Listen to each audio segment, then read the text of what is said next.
Race fans, the 100% Cup Series welcomes you to Nashville Superspeedway. This track broke ground all the way back in 2001. It experienced a 10-year run until its closure, but in 2021, it was resurrected by NASCAR, and now we are back at the low banking concrete mile and a half, just a little under a mile and a half circuit, where the drivers are getting ready to get into the second half of the season, inching ever closer to the playoffs. I'm Andre Graham Bush, joined alongside producer Carlos Acosta, pushing the buttons, bringing all the action to your TVs and computers. We got Cody Bird working co-commentary, and a familiar face, Corey Silva with PTR TV, stepping into the booth to help, as he'll be doing a few times this year. We're going to look at these track conditions, and one thing I'm noticing, Cody, is that here in Sim, it's about 87 degrees in the air, but in real life, today, the track surface was a little bit hotter than that. What do you think the drivers are going to be experiencing here? If it's anything like it was earlier today, Andre, with the Xfinity race, we're going to be in for a treat. Seeing how these guys were slipping and sliding all over the track, and last night, no car was really ever super stable, so it's going to be interesting to see what happens. Agreed. Now, Corey, I know you tend to race quite a bit on iRacing, and I'm curious to hear your input after we take a look at the playoff picture. It is Jonathan Delaney still leading the way. He's got 2 wins on the season. We got 3 drivers in that bracket, Lucas Hoitzma and Clayton Hoffman, both having 2 wins respectively. Patrick Gitter, who is a rookie alongside Clayton Hoffman, also has 1 win. Matt Long with a win. Andrew Dyson, Alex Murray, Adam Benefiel, Robert Miller, Dustin Hall, all in the 1-win club. Then we get to the drivers outside the top 10 who are still looking for their first. Bobby Anderson, Sean O'Brien Jr., former league champion Cam Stone without a win for nearly 600 days or so, a little over. Matt Dicciani, he's sitting in 14th. Then you get to the cut line. RJ Root is 6 points above. Jim Schofield cutting it close. He's 2 above. Then you got Neil Pearson, Mark Padgett, Jedi, nobody calls him Jedi, Jason Taylor, Derek Heitman, Chris James, Tanner Marty, Alex Van de Sant, and Dalton Mobley running at the top 24, where the cut line lies to even be eligible. Patrick Gitter is currently leading our Rookie of the Year standings. He's got a pretty comfortable lead of 53 races, but again, only getting to the halfway point of the season, so a lot of time for these drivers to try and make that up. In the meantime, team standings, Apex still on top. I don't think they've lost that step on the podium all year long. Dirty South clinging on to P2, but there's been a shuffle for third. LMM moving up to third, with Conti being moved down the bracket. Elite and Prodigy staying where they are. Below, No Limit has been climbing up ever so slowly, and they gained another one last week for 7th, followed by DGR, Stint Analyzer, and a few others. Chevy leading the way as far as manufacturers are concerned. Ford in second, not far behind. And boys, that Toyota camp is they're a little lacking this year. Yeah, it could be a little bit of aero, could just be, guys just getting the new teams and getting themselves situated. But as you kind of said, Andre, this track, very difficult in my experiences here this week. It is sort of one lane, but in D2 last night, they were kind of moving around a little bit, but we are going to be, I think, turning the lights on. It's about 6 p.m. sim time right now, I think, if I can translate military time. I think we're about 6 p.m. sim time, so we should be turning the lights on. So how the track races now, I don't think it's going to be the same at the end of however many laps we have on the docket tonight. No, it definitely won't be. And that's always the thing that poses the challenge for the setup builders. Whoever you got on your team that's in the garage, cranking those wrenches, trying to get this thing feeling good for you, you got to decide, do you want to be fast at the start of the race? Do you want to be fast at the end? I think most drivers are going to want to be fast at the end, but if that is the strategy you go for, you got to deal with an ill-handling car to start while the sun is still in the sky, which at a track like this, an ill-handling car isn't just an inconvenience. It could be a day ender. Cody, you alluded to it earlier. This track has not been very forgiving in real life or in sim. We saw a lot of spins in qualifying for Cup in real life. The Xfinity race was a little bit chaotic, and just sitting here watching the warm-up session, these guys have been struggling. Yeah, I remember last year in this race, I was in the race. People were battling all over the track right on restarts, which we kind of saw today during the Xfinity race. So don't be surprised to see immediately these guys going into turn 1, 2, 3 wide. And as you probably saw in the Xfinity race earlier today, you can't hug that yellow line like wrapping it around like in Atlanta or something. You need to inch up and out from the bottom a little.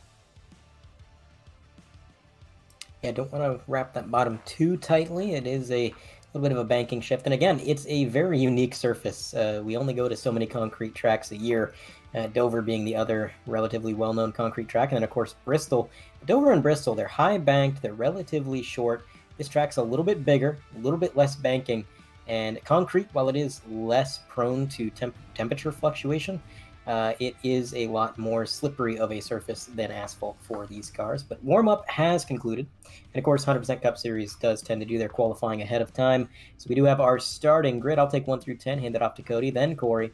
Robert Anderson is on the pole tonight with that number 5 machine. And Robert Miller, it's an all-Robert front row, the Robert and Robert show. He's P2. Patrick Gitter going to be 3rd, right next to Alex Murray. Dustin Hall, P5. Neil Pearson, 6th. 7th place goes to Jeremy Miller, right next to Matt Dicciani in 8th. And rounding out the top 10, Adam Benefield in 9th and Andrew Dyson in P10. Starting 11th will be Richard Reagan Jr., who is not related to Ronald Reagan. Double checked on that before the race. Starting 12th is Jamie Knopf. Starting 13th will be Mark Pageant. 14th, Matt White, Daytona 500 winner, makes a return. Jim Schofield starts 15th. Brandon Pierce starts 16th. Alex Van de Sant starts 17th. Lucas Hoisman 18th. And rounding out the top 20 will be Kenny Palin 19th and Cameron Stone in 20th. 21st, you have Tanner Marty with Derek Heitman. He was in last night's race, 22nd. John Delaney, a shocking run back there, 23rd. We'll see him move his way up with Sean O'Brien, the 24, running in 24th. RJ Root going to be 25th. Nolan Hodgson, 26th. And then we have Tracy, 27th. Wayne Grassy, Randy Drumhiller, and Dalton Mobley rounding out our top 30. And just to finish things out, Tyler Pinson on 31st. Jason, quote-unquote, Jedi Taylor in 32nd. Kyle Lamon, League Admin, DeMaris Hickenbottom, Devin Medeiros, and Matt Long, 36 participants in tonight's race. So we got a pretty full field tonight, and we'll have to see what this race treats us to as far as attrition is concerned. This new damage model, all these drivers are still learning it and getting used to it. It's been around for about a week and a half now. And by the way, shout out to producer Carlos, bringing back the driver webcam features. I believe we have 2 or 3 drivers, if not more, who've opted to bless us with their presence here. You can see Kyle Lamon. This man, I gotta say, Kyle Lamon, it doesn't matter if he's pacing, it doesn't matter if he's in the lead, it doesn't matter if he's just staring at the monitor and not even driving. He looks intense, and just him putting the glove on right there, that is some intimidating aura. Look out for this man on the track. And the mustache. I mean, you don't mess with a guy with a mustache. No, and he's been focused on trying to get some better runs here, especially... Oh, he's texting and driving. I think he knows he's on camera, looking up at it. But somebody I'm interested to see how they run today is Andrew Dyson, obviously winning last week at Sonoma for his first win, winning the Crown Full race in a Crown Full car. Be interesting to see how he does on one of these ovals, Andre. Yeah, and he chose a very interesting oval to jump into. It is not exactly a standard circuit that you would see NASCAR go to. Again, a very, very new venue for us as of the last few years. The pace car is off, and Robert going to show us the way to the start-finish line. The Music City 400 is underway, 300 laps of excitement. And they're going to stay 2x2 all the way through the first set of turns. Although, look at this Patrick Gitter on the low side. You mentioned that line, Cody. I'm going to get you guys mixed up a couple times tonight, Cody and Corey. That's not working well for me. But, Cody, you mentioned you want to be just about half a lane up. That's exactly what the 21 did. He tried to take P2, but he didn't have anywhere to take that run, so we're staying double file. Yeah, and something else to consider after last night was Robert Anderson and Patrick Gitter were battling for that lead for the first 25 laps. And early in the race, Robert Anderson got out to an early start, and Patrick Gitter later on closed down. But now we have Robert Miller in the mix tonight, so it'll be interesting to see what happens. Now we'll see if these guys learn anything from last night. Is there are a lot of guys doing the double duty here tonight? Of course, not Miller in the 15, but you talked about Gitter with that long run pace and Bobby Anderson with a short run pace. So how do you kind of equalize that out, especially having some new competition that is going to push the pace even farther? And then you have Dustin Hall. Dustin Hall, big struggle last night in D2, but the great qualifying run. He needs a good run in that 5th spot in the 1 car. Yeah, he's looking for a solid run. This track has not been too kind to Dustin. It has been kind to Adam Benefield, not far behind him. He was P2 behind Bryson Hicksonbaugh at this race last year. Now, of course, Bryson not being in this event or any other event going forward. Well, you know, the one guy that beat him's not here, so now I'd say Mr. Benefield doesn't have any excuse. So we'll see what he can do tonight. I think we're going to see him linger around about where he is. He's one of those drivers. He never shows his hand too early, but he's in the mix right now. He's in traffic. Everybody racing very respectfully at the moment. We've got single file for the most part up front. I go back a ways before we get double file, but even then, it really seems like the outside lane isn't a death sentence quite yet. You can kind of hold your own up there. We've seen some good battles. Miller did take the lead and was part of a battle up on the high side. So who knows, as we nearly go 3 wide there for just a moment. But Alex Murray has actually taken second place from Bobby Anderson. He's reeling in Robert Miller as we speak. Patrick Gitter falling down a couple of positions from where he was. But yeah, everybody just kind of settling into where they are. It's a long race. We've got stages at, I believe, lap 85 and lap 180. Correct me if I'm wrong there. But long race, a little bit of strategy. We've got 8 sets of tires, so that would be, I believe, 1 set on the car and 7 sets behind the wall, which sounds plentiful, but I hear this track has a way of taking out some tires.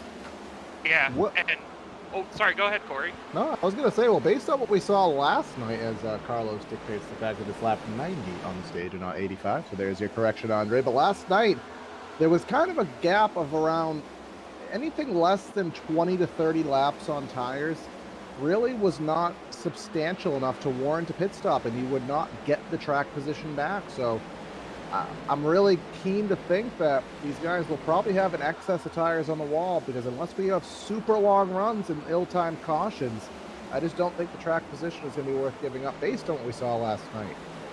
Yeah, and I'm already hearing with the driver radio, these guys are fighting on the radio. Well, not necessarily fighting, they're reminding each other it's 300 laps as you see a battle there back in about the 12th or 13th position. And these guys are just wanting to go at it. Obviously, having the week off last week, everybody kind of was able to recompose themselves for the second half of the year. Yeah, that off week definitely gave them a little bit more time to practice, a little bit more time to prepare, and I know that setup is important here. Again, the cars are kind of ill-handling at this track. That's one thing that I've heard from numerous drivers. Going on board with Cameron Stone, who's got quite an interesting driver photo. Oh my goodness. That photo paired with the absolute determination in his eyes right there. And shout out to Cam, not only just doing a face cam, he's got the foot cam. We're going to OnlyFans mode. Look at that footwork. And for anybody who saw last night's race, Cam Stone, he did more blocks than, insert analogy to reference a lot of blocks. He was all over the place trying to get some kind of win last night, and was not able to seal the deal and put himself into the fence along with, I think it was John Delaney, if memory does serve. But currently running in the 16th spot with Andrew Dyson, the Aussie, who had a modest run last night in D2, just behind him. Yeah, and I had a chance to check in with Cam and Jonathan Delaney last night after that incident with Jedi Taylor. They weren't actually even mad at each other. They were all laughing and giggling about what happened. If you missed it last night, Jason forced it 3 wide for the lead, and 3 wide here does not necessarily work out too well, and took all 3 of them out. So it's going to be interesting to see how they continue to race here today, but as you can see, we're already starting to see some guys starting to move up through the field and some starting to fall back. So what you're saying is Carlos needs to cover that 3-wide television and put a 2-wide television. This is not a track for 3-wide racing. Yes. I reject reality. I think any track is a 3-wide track if you try hard enough. If space, car, and there's probably about 5 lanes of track here, so why not? But that's what I'm saying. If we can cram them in there, let's do it. Yeah, currently looking at 21st, 22nd, and 23rd with Jonathan Delaney, Tanner Marty, and it looks like Kenny Powell all battling for those positions. So they're really getting at it early. Now, the technology to actually view the drivers beyond 20th place was long forgotten and lost. We actually had to hire an excavation team deep in the Sahara, where they had to enter many caves and dig up very many sand pits until eventually they found the ability to actually see what these drivers are doing back here. They brought that technology back to the broadcast, and here we are, able to see the whole field again. So Andre, that's a fun time. aren't we strong and mature enough men to not roast prior efforts? I'm literally half a man, Corey. So speak for yourself. Well, I was gonna say, do I get?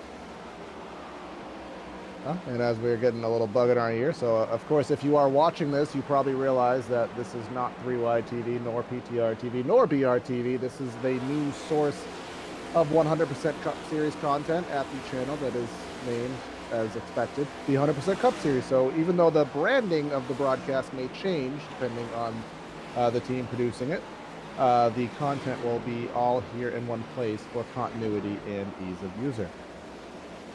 But again, producer Carlos Acosta working with 3Y TV and Corey Silva with PTR TV. Both of them have broadcasted on their channels independently. And I just want to thank both of you guys, honestly. There's not really a whole lot of producers that would be willing to collaborate in the way that you guys are and to work with the league itself in doing this centralized channel. Because obviously you guys have your own channels to grow, your own channels to worry about, and that makes perfect sense. It's perfectly justifiable. But you guys have really went above and beyond making these broadcasts possible. And Cody. I sent Cody a text at about 2 a.m. I said, hey, do you want a job? He replied at 2:01 a.m. and said, yes, sir. So gotta appreciate that. Well, yeah. There goes negative 0.001 to the unemployment rate in America. So kudos to giving Cody Bird a job there as we are, let's see what we got on screen, on board with Dustin Hall in that 7th spot. He's closing in on Richard Reagan Jr. And mind you, I have been out of the loop with these broadcasts since I haven't really been a part of Saturday nights in quite some time. So have we seen Richard Reagan quite a lot? I know he was coming towards the beginning of the season. He was kind of hit and miss. Where do we stand with that 56? I know he's usually a fast driver. So this is actually his series debut. He did run a lot of D2 races early in the season, but this is the first time he has graced our presence on the Saturday night series.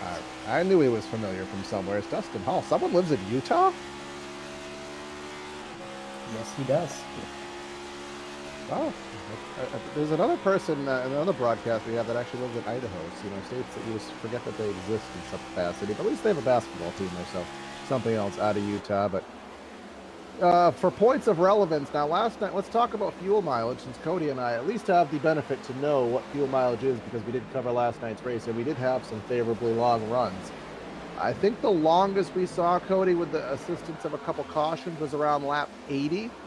So we will need one pit stop for fuel in this stage, which is something that doesn't always happen. We don't always need a pit stop in the first stage. Sometimes they're short enough. But tonight, we will definitely need to top off that fuel cell and probably put some Goodyears on for lap 90. And does this thing have that green flag flare? Are we waiting on a yellow? These are all questions in the back of everyone's mind. I gotta say, I'm not really waiting on a yellow. I think we're gonna get some green flag runs here. It tends to be the tracks that are the most difficult to drive, ironically, where you get the long green flag runs because nobody's quite as bold. I think a lot of incidents, especially in oval racing, come from somebody being just a little bit overly confident in either their own ability or the ability of their car, and they make moves that tend to go awry, and then problems arise. But if the car itself is enough of a challenge and you're struggling just to make your way around the track without spinning on your own, you're not going to be making too many aggressive moves. You're a little bit less confident in that. So these guys are driving careful, and I see that. They're being very patient, respectful. When these guys get side by side, they're not really pinching each other. They're giving each other the lanes they need. And because of that, I would expect some green flag racing until we get to the end of the race, because that's when it doesn't matter how confident you are in your car, it doesn't matter how confident you are in yourself. If gap, Corey, car. If gap, and as last night's race was titled by us, I want a guitar 300 last night, and I think these guys want guitars, although virtual ones. They still want it. They still want the pride. They want the playoff points, and definitely will go at it. And of course, at the end of the race, lights on, more grip, less patience. These races always find a way to be a little bit of a cluster at the end, but at this point in the race, just carry on some laps, learn the car, learn the competition, and just don't make silly mistakes and make sure you're there when it matters. Yeah, and looking already at the field, we're starting to see this tire wear start to affect these drivers. Alex Murray has closed in on the lead here to about 0.2 of a second off the lead, with Robert Anderson in third, closely behind him. Patrick Gitter up to fourth, with Jeremy Miller in the top 5. Nice early run for him. Yeah, Jeremy Miller is closing in just a little bit to the car ahead, but Murray, you can see the gap just kind of fluctuating a little bit, and that's what you're going to see. Again, when the track is that difficult to drive, I don't think any one driver is going to have the advantage every single lap. You're going to see them trade it off just lap after lap. One guy's faster, then the other guy's a little bit quicker. It's all in just getting the correct entry, and right now they may actually be facing a little bit of trouble getting into 4 just looking at the sun. And that'll only get worse as the night progresses. The sun gets a little bit lower, it gets in your eyes. And trust me, iRacing is pretty good at simulating how blinding that sun can be. Adam Benefiel had some very choice words about that sun in his post-race interview yesterday as the D2 race ended right at the cusp of sunset. We turned the lights on, but it was still rather light. And he said it was rather blinding in turn 4. And, we don't have, sunglass tear-offs here and those tinted tear-offs. You have what you have, and if you're in VR, which I think a fair amount of these drivers are in VR, that problem is even worse. So real-world problems translated into the simulator.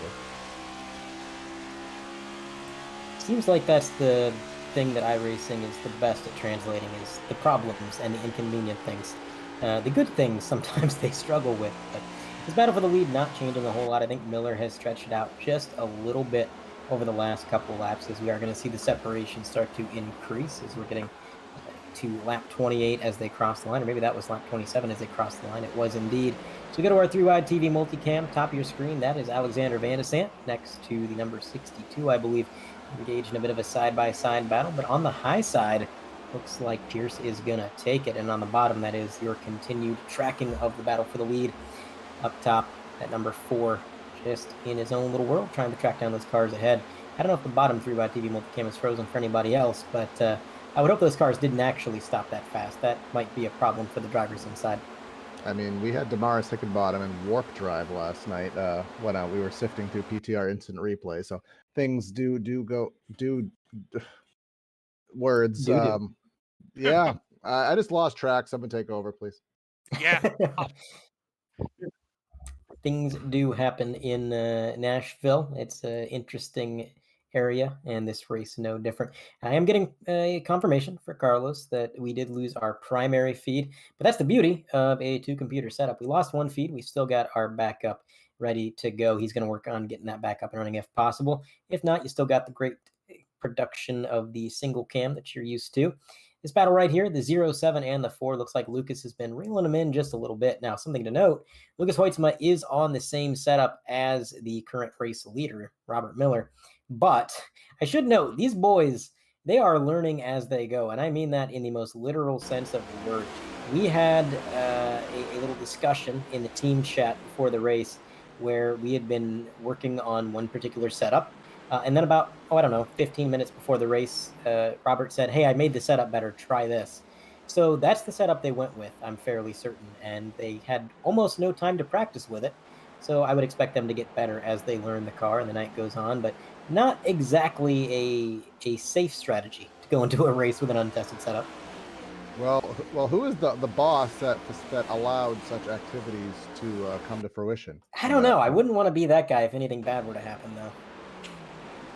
So for all intents and purposes, hope that everything goes well. But otherwise, there'll be a riot in LMM headquarters post-race. But either way, just kind of looking through the field, trying to find something of note to talk about. Looks like the best battle on the track. We have John Delaney slowly working his way through the field, just past Mark Padgett there for the 15 spot in the Mountain Dew Camaro. So Delaney started the race in 23rd, up 8 spots on the day. So slowly working his way through. Other than that, what do we have here? Okay, we're just going to ignore that. But John, bringing back the Baja Blast number 6. Mountain Dew did just recently release 2 new additional Baja Blast flavors. I can personally attest that the Passion Fruit Baja Blast is incredibly good. I have not tried the other. In the meantime, a little bit further up, Bobby Anderson in 3rd. He's trying to reel in 2nd place, just not quite there. Now, Corey, you probably know better than I, because again, you watched D2 last night, and you did, I would assume, race here a time or two. Again, you're probably the one that's in sim the most out of any of us. I haven't been in sim in months, and neither has Cody. But how big of a deal is dirty air here? So, as Bobby Anderson meets Wall there off turn number 4. So I did a league race here in the truck series on Tuesday night. And I had a faster truck than the person in front of me. The person in front of me burnt his tires off. I'm like, all right, this is my race. This is my race. About 15 laps into that run, just stalled out. Couldn't go anywhere. And it's massive. And being Nashville, this isn't an auto club. It's not a Michigan, a Charlotte, where you can just go run a different lane. I mean, you're kind of confined to maybe a lane and a half. So there's really no way to evade the dirty air. You have to just work through it and hope for a mistake, and try not to burn the tires off in the process. Yeah, and something else to already look at here. Jason S. Taylor has already gone 1 lap down. I was watching the back markers, normally because that's where I am. Him and Dalton were getting into some fisticuffs in the back. They were bumping into each other's bumpers. So I don't know if he already has some damage from that and decided to repair to fix it. But the nice thing about this is we are already in the fuel window after 10 laps. So he will be good to go to the end of the stage. Just seems really early to make a pit stop. Yeah, I can say his pit stop time was that there of a normal stop in the iRacing world, the 14.8, because we have an incident in 2. Sorry to cut you off. Well, 42 around. That is Kenny Powell. He is blocking in the middle of the track there off quarter number 2. That is not advantageous to do. First caution for cause here, just at about the halfway point, as looks like it was a little kerfuffle between Brandon Pierce and the 42. Off of turn number 2. Two guys going for the same real estate there. We'll get that queued up with the replay just as we speak. So taking a look at our replay, just a little bit of a nudge to Brandon Pierce, but unfortunately 3 cars, including Nolan Hodgson, trying to go for the space that you could fit 1 car in. That's not really going to work. And then a little bit of net code, I think, from Dalton Mobley there pushes Kenny Powell a little bit further back as well. That's not ideal. Let's go on board, and I don't think that was necessarily, maybe a little bit of net code, but either way, there was going to be some contact. Yeah, the 42 kind of drove like Jimmy Johnson in his last Cup season. He kind of washed up there. Man. Yeah. We'll get back to live action in just a moment. We do have pit road as a very busy place here. Looks like the entirety of the field, as we're getting another angle of that replay. But the entirety of the field here coming to the pits at this halfway point in the stage is the 12 car. Man, had some very interesting issues there. He almost saved it. Unfortunately, somebody came ripping around that high line. They were ripping the whip tater chip, and they did not have time to see what was in front of them. Yeah, it looked like Dalton Mobley, as he has already disconnected from the server, but pit road exit, a very interesting place as Robert Miller comes out with the lead, maintains that stop, I believe. Yeah, 13.8, so that he actually had a pit stop that was almost a second faster than anybody else in pit road that time. What did you give the guys on the pit crew there, Andre, before the race? That seems a little quick. Don't worry about it. All right? Okay. Sorry, I asked. I cannot confirm nor deny what the pit crew's pre-race ritual consists of. Right. It's Maxwell House, okay? It's the energizing force of Maxwell House. So what you're saying, if it's Maxwell House, then by about lap 280, the pit stops will be terrible post-crash. No, because we're going to give them more Maxwell House. Caffeine has never had that effect for me where I can just pump caffeine on caffeine on caffeine. But if that is the case, I'm actually quite jealous of those individuals that can do that. Depends on the person. I've heard that for a lot of people, and sometimes I feel like it's that way for me, but caffeine actually has a calming effect as opposed to an energizing one. So that's something. And quite depressing.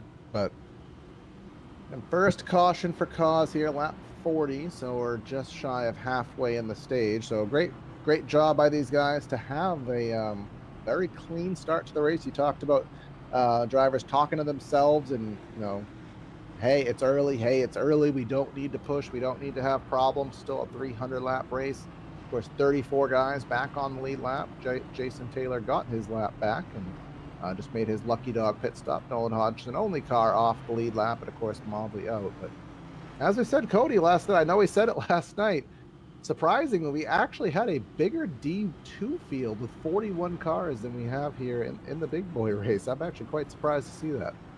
Yeah, I do know that there has been some turnover in terms of the top level, and a lot of guys in D2 are trying to get their cup license and race with the best of the server. Obviously, you see guys like Adam Benefield in the race, or a couple weeks ago, I believe, Michael Conti won a Martinsville race. So this league has made its rounds on the server, and now everybody wants to join. And of course, everybody's clamoring for that cup license down in D2, but not everybody's going to get it.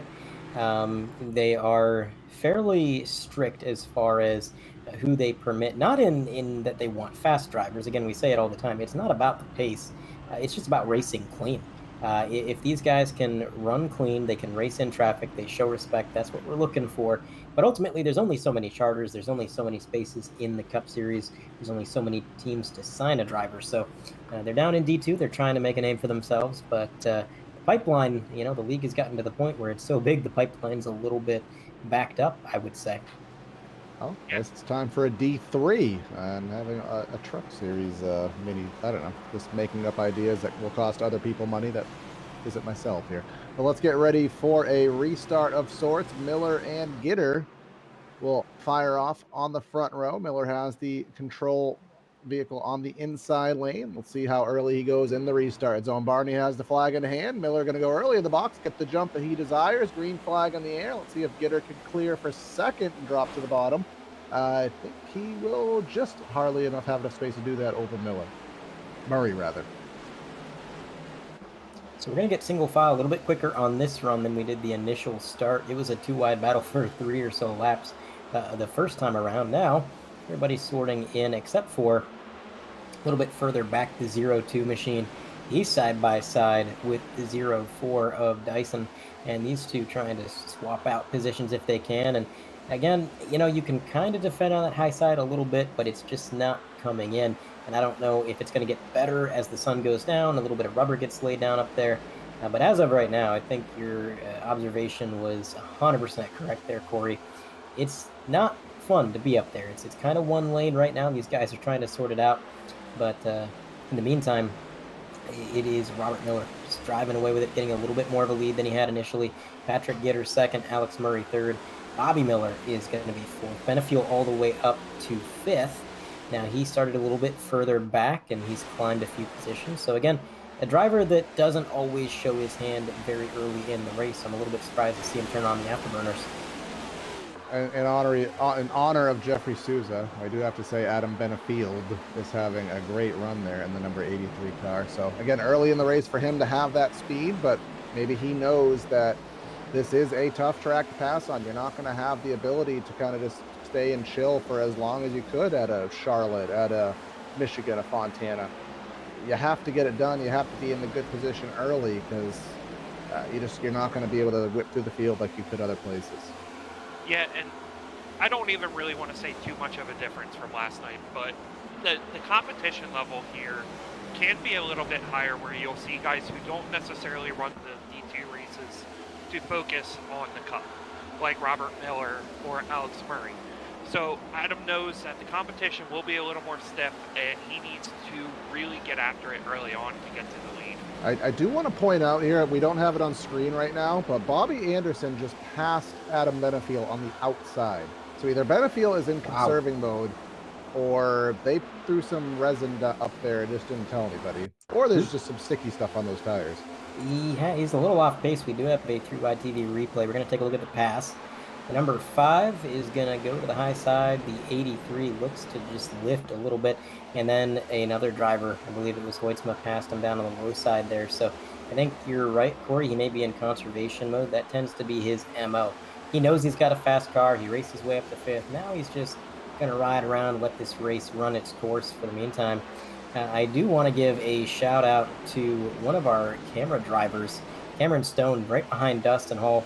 He started in 23rd. He was up to 10th a moment ago. He did drop back to 11th, but he's really worked his way up the grid. I don't know if that was through a little bit of strategy or just through raw pace. I didn't quite have my eye on him the whole time, but you can see from the rear bumper looking back, he's doing a pretty good job playing some defense here. And those drivers behind him battling are definitely helping. Yeah, as our producer points out, a little bit of telemetry on the screen, and oh no, do we need to blur that like Fox? Hey Andre, I got a dad epiphany for you. So you said something about raw pace, right? Yeah. Is there a difference between raw pace and cooked pace? No, but there is a difference between raw and pure talent, though. Cody can tell you all about that. Yes, there is. There is a difference. Cody can tell you about talent? Okay. Oh. Okay.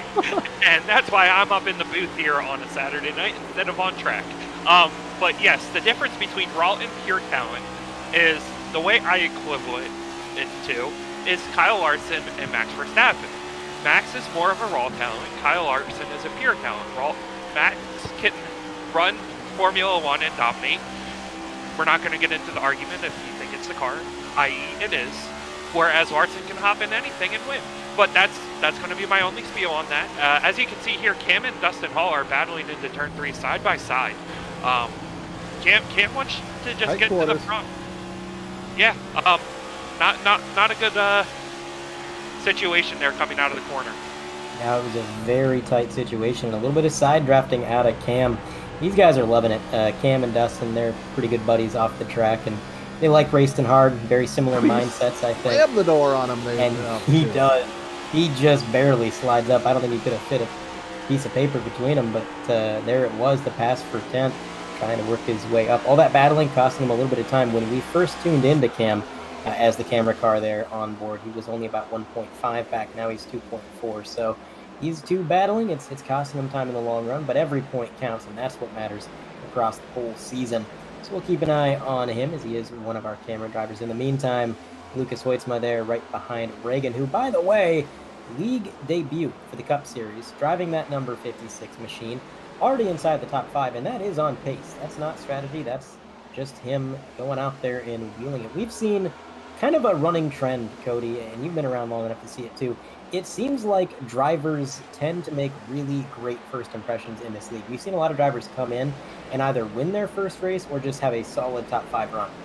Yeah, we saw it last year a lot with a driver like Nick Ottinger, who came in, won his first 3 races, and then proceeded to never come back. Eddie Kerner in 2020 won 2 of his first 3 races, proceeded to never come back. And then the last 2 weeks, there was a driver by the name of, I don't want to mess it up, Corey. You said it last night. Johan Seminario. And he looked very good at Gateway and at Sonoma. So these guys are coming in and they're dominating. I don't want to say dominate, but they're coming in and winning races, and they're showing their talent. I can attest to Richard Reagan. I have raced him personally. There was a league on the Global Sim Racing channel, PRL. It's one of the highest leagues in iRacing. They have many different divisions, and he would sweep the floor in them, and that was one of the biggest oval leagues on iRacing. And he's just been all over the place, and everywhere he goes, he has success. But, you know, look at him here at 100%. He's not sweeping the floor. He's up there with them, but he's not running away. And you can see Lucas Hoytsma in the 0-7. He's making him work, and he's right to the rear deck lid, trying to get him a little bit loose and trying to make his way by. So Reagan not going to sweep the floor here at 100%. These guys are too good for that. He's going to have to battle it. Yeah, and something else I want to talk about is the I wouldn't say back markers. From 27th on back, I've been watching these battles, as you see side by side with Dustin Hall, and I believe that was Jim Schofield. They've been side by side for most of the race, and of course, as soon as I say that, they go single file. But Damaris and Kyle were waging a war between each other. They were side by side. And just as a note, you know, on that same vein, Cody, Kyle Ammon's last lap was a 30.29.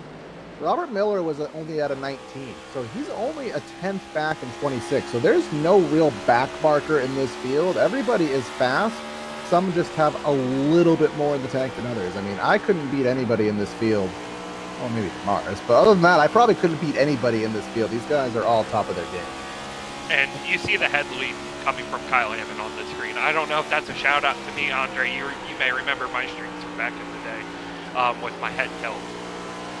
And that is an extreme head tilt. But if I woke up and I saw somebody looking at me from the corner of the room like that, I would be terrified. If anybody knew rap, I would make a rap reference now, but there's no point to it. Oh my goodness! Get this man a chiropractor. Rock with it, lead with it, rock with it. Oh my goodness, he couldn't lean any further. He's gonna snap his neck. Yeah, I can see him chuckling. Some of these guys have the broadcast up because they expect us to give some strategic information that may help them make decisions at some point in the race. And then this kind of conversation happens where they just get distracted and probably crash. He ain't gonna crash. Look, we've seen his lap times. He's pretty confident in that car. He's just got to work his way through the field. Like you said, really no true back markers here, except for Cody in the booth, and he's not on the track. So, sorry, Cody. Hey, you know, is it a back marker? Not right now. We'll give it some time. But and remember, next week, Damaris, Atlanta. Wait, is it next week or 2 weeks? Whenever it is, Atlanta's coming up. Damaris's last and only win in the series coming up pretty soon. So we'll have to stay tuned for that. See if he can go back to back. But yeah, the competition level has changed on a serious note so drastically. Cody was talking earlier in one of the Discords here where it used to be, as we have a replay here, let's take a look and see. That's the number 19 machine. Is it going to be the trouble turn 2 laps ago? Coming out of 4. Does John Delaney have a twin? A little bit squirrely, taps the outside wall, but there's nobody around him, so the flag man decides, hey, no caution here. But as I was saying, the competition level has changed so much. Cody was talking about how it used to be, if you finished the race, you were going to get a top 10 because the attrition was just so high.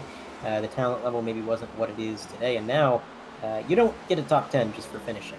You may not even get a top 20. These guys are so close in pace. They put so much time into it, and the type of talent that the league has attracted is just a different ball game from where it used to be.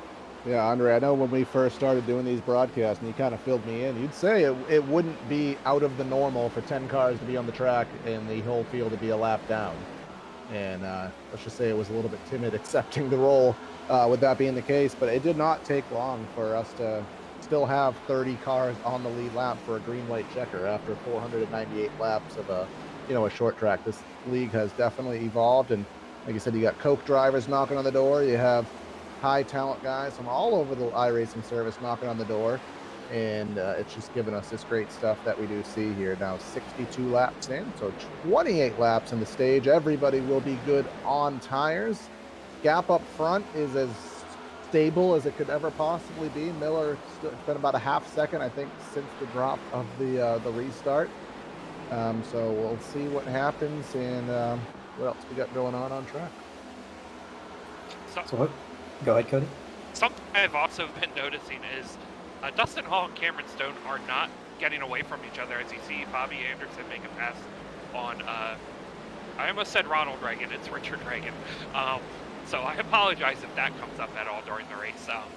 But they cannot get away from each other, and they've been battling side by side most of this race.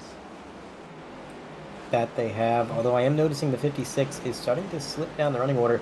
Hoytsma got around him, then Anderson got around him, so he went from 4th all the way back to 7th now, because I believe Bobby was not ahead of him either. So it's been a bit of a downslope for him. I don't know if he's just in conservation mode. Maybe he wore his tires out a little bit too soon. Like Corey said, tires shouldn't be the highest priority, but even so, if you really abuse your tires, even at a track where it's not that bad, you can slow your car down quite significantly. This battle right here, this is another one that's been going on for a while. We've got the 0-4, we've got the 4, and everybody else in this train, and they are just on each other's bumper, waiting for that opportunity. We're getting closer to the end of the stage. These guys are just outside of the top 10. They want to maybe think about moving forward if they can, try to claim a stage point or two.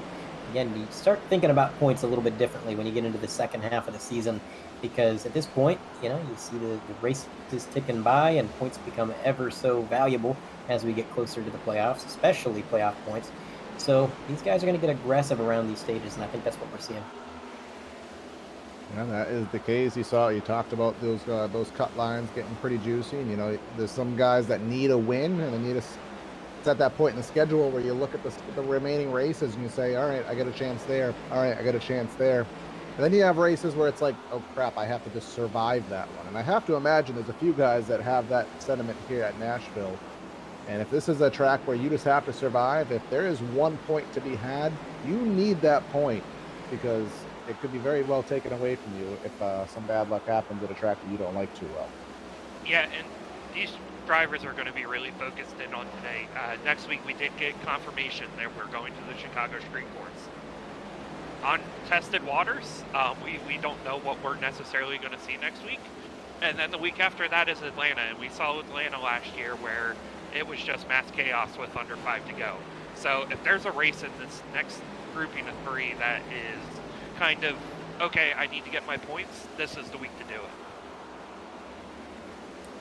Absolutely. When you get into a stretch of races where the tracks start to look a little bit more intimidating and you're at a track that's maybe somewhat comfortable for you, that's definitely a situation you want to make the most out of. But I'm not too sure that this is even really a track that's too comfortable for these guys. Again, it looks like your standard NASCAR circuit, but the level of banking and the concrete surface makes it feel completely different behind the wheel. There's a battle going on right there.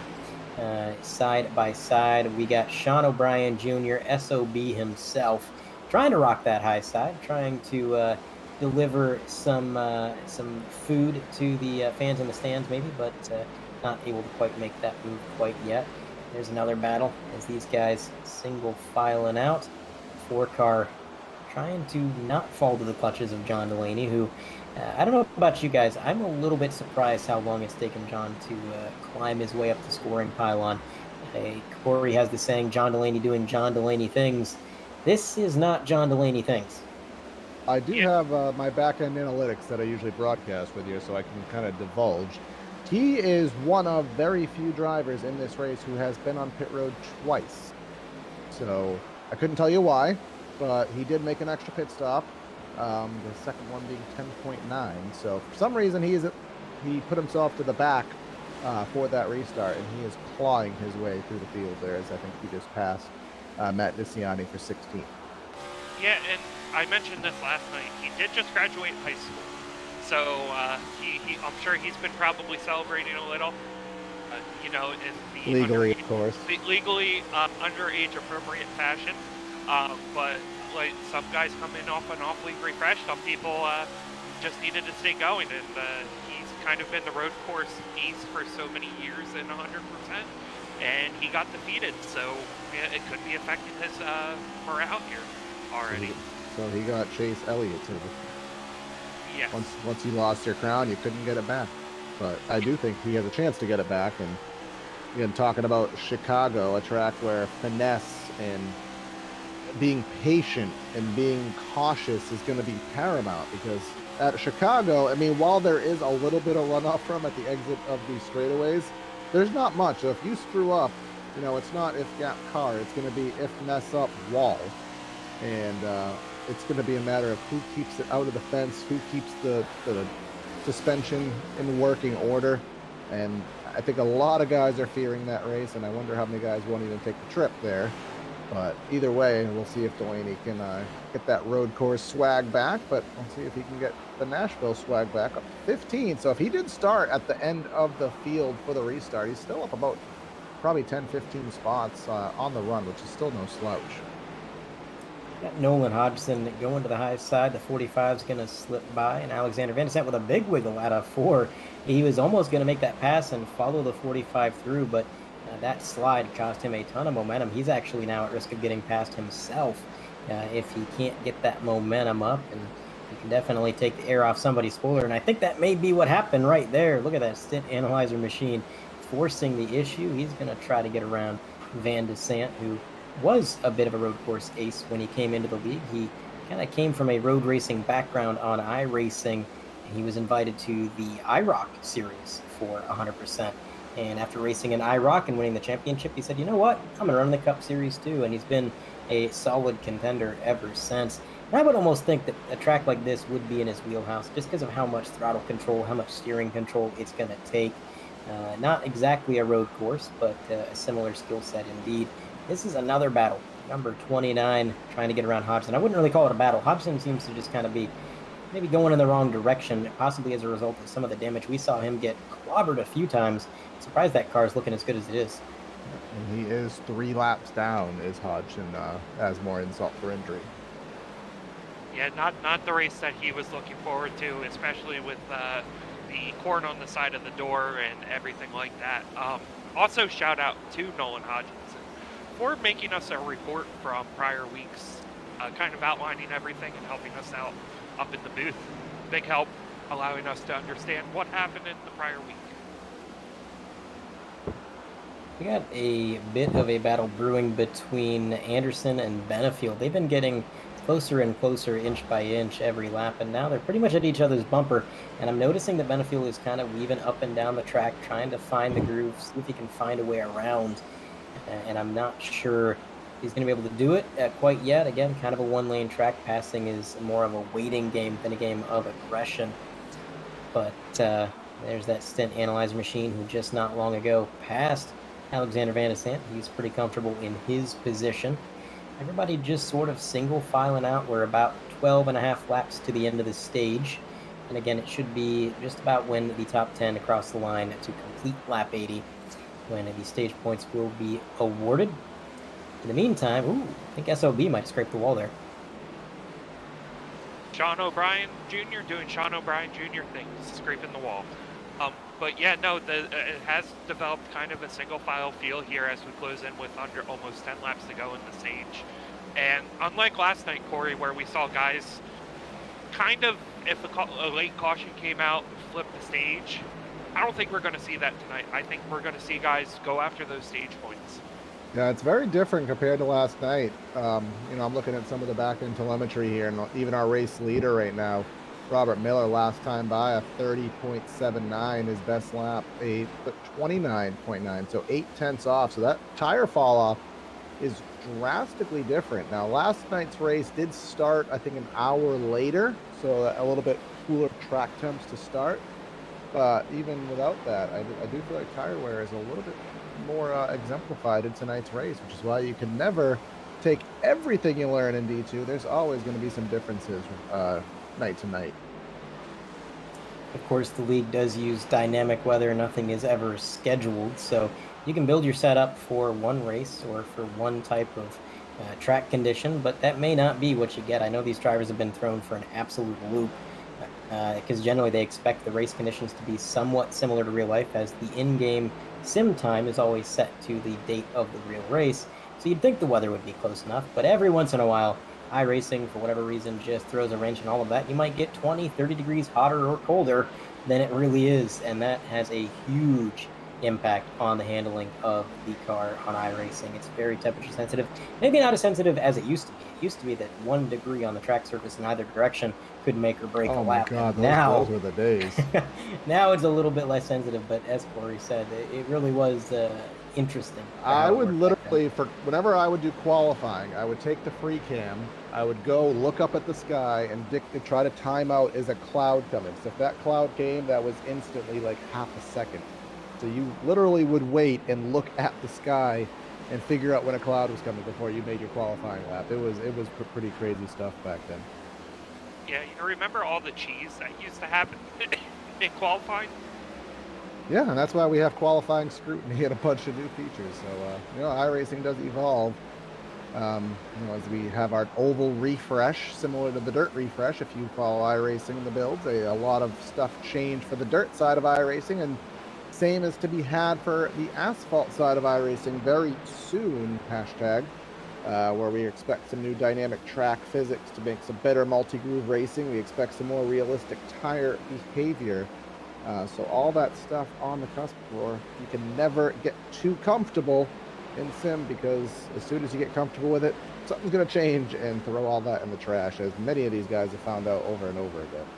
Now this is a good battle. We got Sean O'Brien Jr. and we've got the number 45. These drivers have been kind of chirping back and forth on the radio at each other, and I can't quite get a gauge on the conversation as to whether it's friendly or a little bit irritated.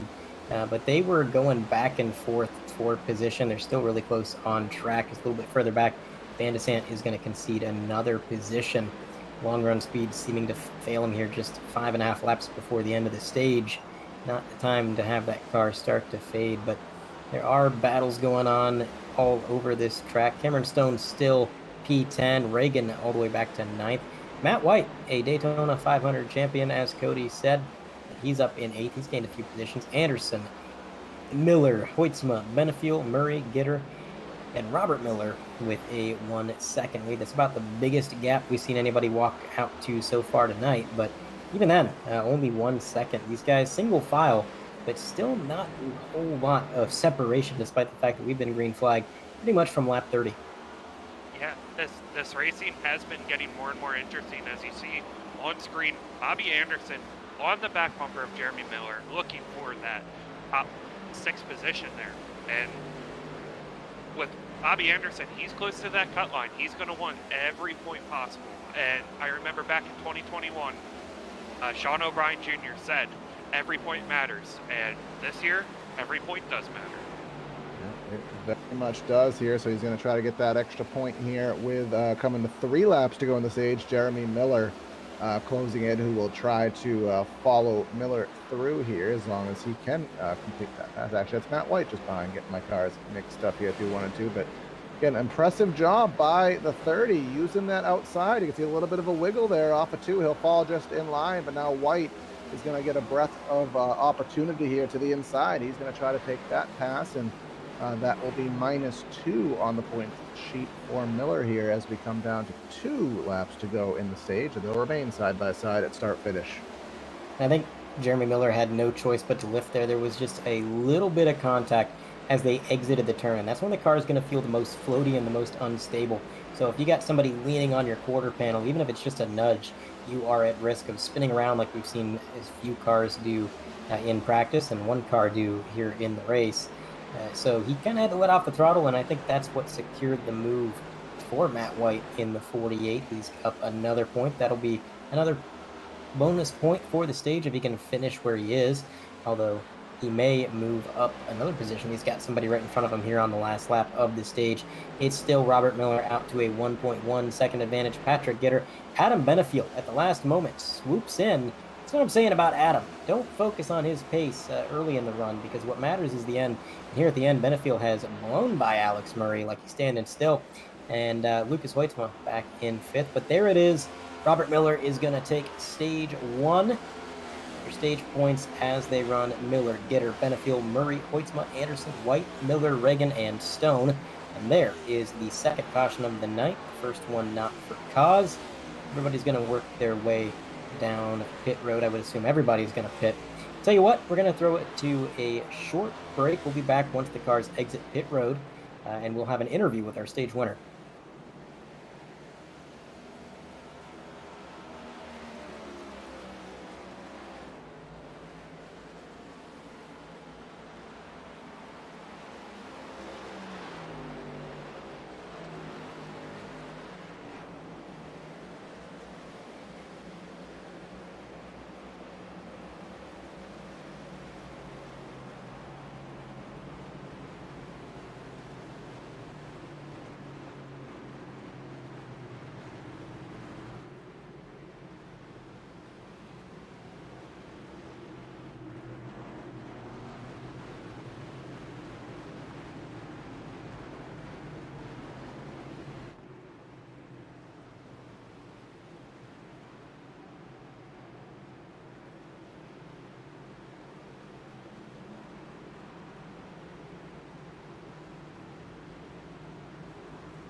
All right, we are back from break. I'm going to try to locate our stage winner in chat. Give me one moment. Mr. Miller, you got a copy? I got you. Well, Robert, led a lot of laps there in stage one. Car's looking pretty good. Track's starting to change. How's the outlook going forward? So far, looking pretty good. Yeah, it's fun racing here at nighttime. The track's a whole different beast than every other mile and a half we've had over this year. So it's a fun track to drive. We're wheeling it come off corner for sure. Now, a lot of the times, the drivers who have the fast car during the day start to fade when the sun goes down. Is that a concern for you, or you think it's just going to get better as we go? It should get better. The track's going to get more grip, and then more grip just means more speed, honestly. First off, I have to say, it's good to see 3-wide TV back. I got to say that. Welcome back, folks. Yep, awesome to have the gang back together for sure. One last question for you, Robert. I noticed in our team chat, you kind of posted the setup you guys are running last minute. Is it a challenge going into a race with a setup that's just been kind of altered there right before the race? No, it's a minor change. I knew what we needed to make it better, and so I just put it in there, and off we go. Spoken like a true mechanic. Do what we needed to make it better, so we did it. All right, Robert, we're going to put you back with your team. Good luck. Thank you. And he is back in with his team. Cody is back. A couple of our commentators stepped away just for a moment, but Cody, it's kind of interesting. Like I said, usually the drivers that are fast during the day fade at night, but Robert's saying, I'm fast now, and I'm getting faster.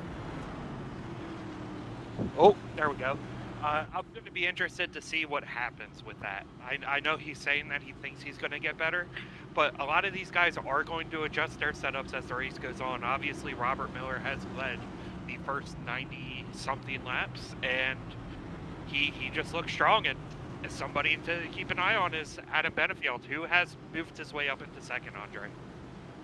I agree. This track seems to suit Benefield really well. He's always ran really well here. He's looking for a win. And again, it's kind of astounding, the little bursts of speed I've seen out of 83. He kind of rides where he is, doesn't seem too aggressive, and then all of a sudden, you'll just see him pass 2 or 3 cars like they're standing still. So you know that he's just not showing all his cards. He is not revealing what hand he has until he absolutely has to for the points, and that's what he did in the stage.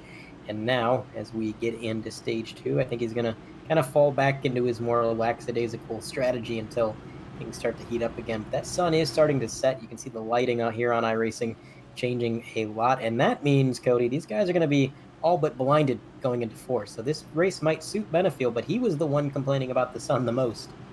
Yeah, I guess you can say he's going to be blinded by the light. We are at the Music City 400. So, I made a Music City reference there. Okay, sorry. It's been some weeks since we had a good fun that failed miserably, so we're back on it as we're getting ready to go back green here, Andre. I just can't believe Carlos didn't have the number, like the rating GIF that he always has. I was waiting for that too, but we're going to go back green here. Robert Miller is going to lead him back through the Geico restart zone. Don't know if we are actually using those, and he gets out to a massive jump there, Andre.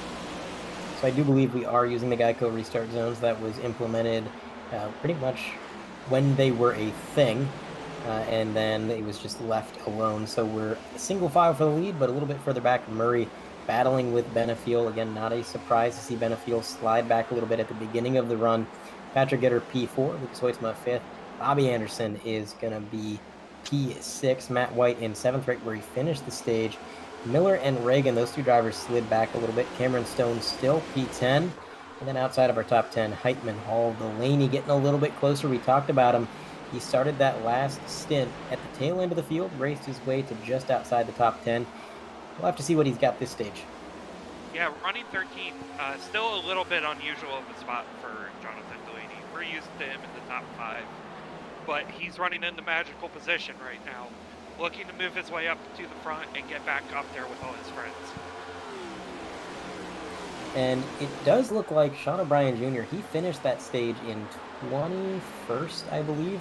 And he was up to 15th just a moment ago before Matt Long passed him.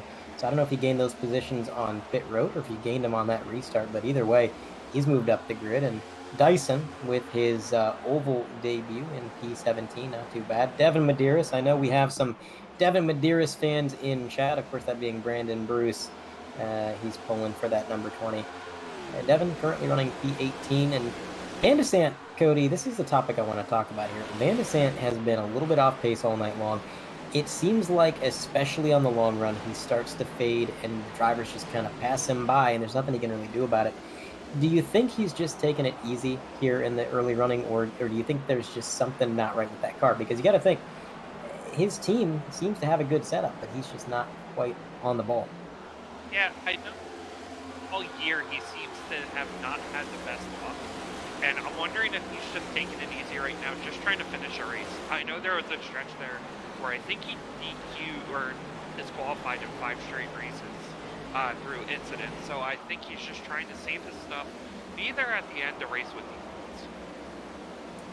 It could be. We're only at lap 100 out of 300, so we're a third of the way. That's some quick math that I can do, despite my general inability.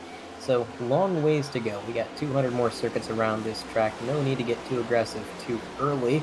We have a little bit of side-by-side action there midfield, just ahead of John, or just behind John Delaney. We went for an overtake there, but for the most part, everybody's single filing out very early. A battle for the lead starting to brew as Alex Murray closes the gap a little bit to Robert Miller, and that could be, Cody, a little bit of them pit road adjustments you were talking about, closing that gap.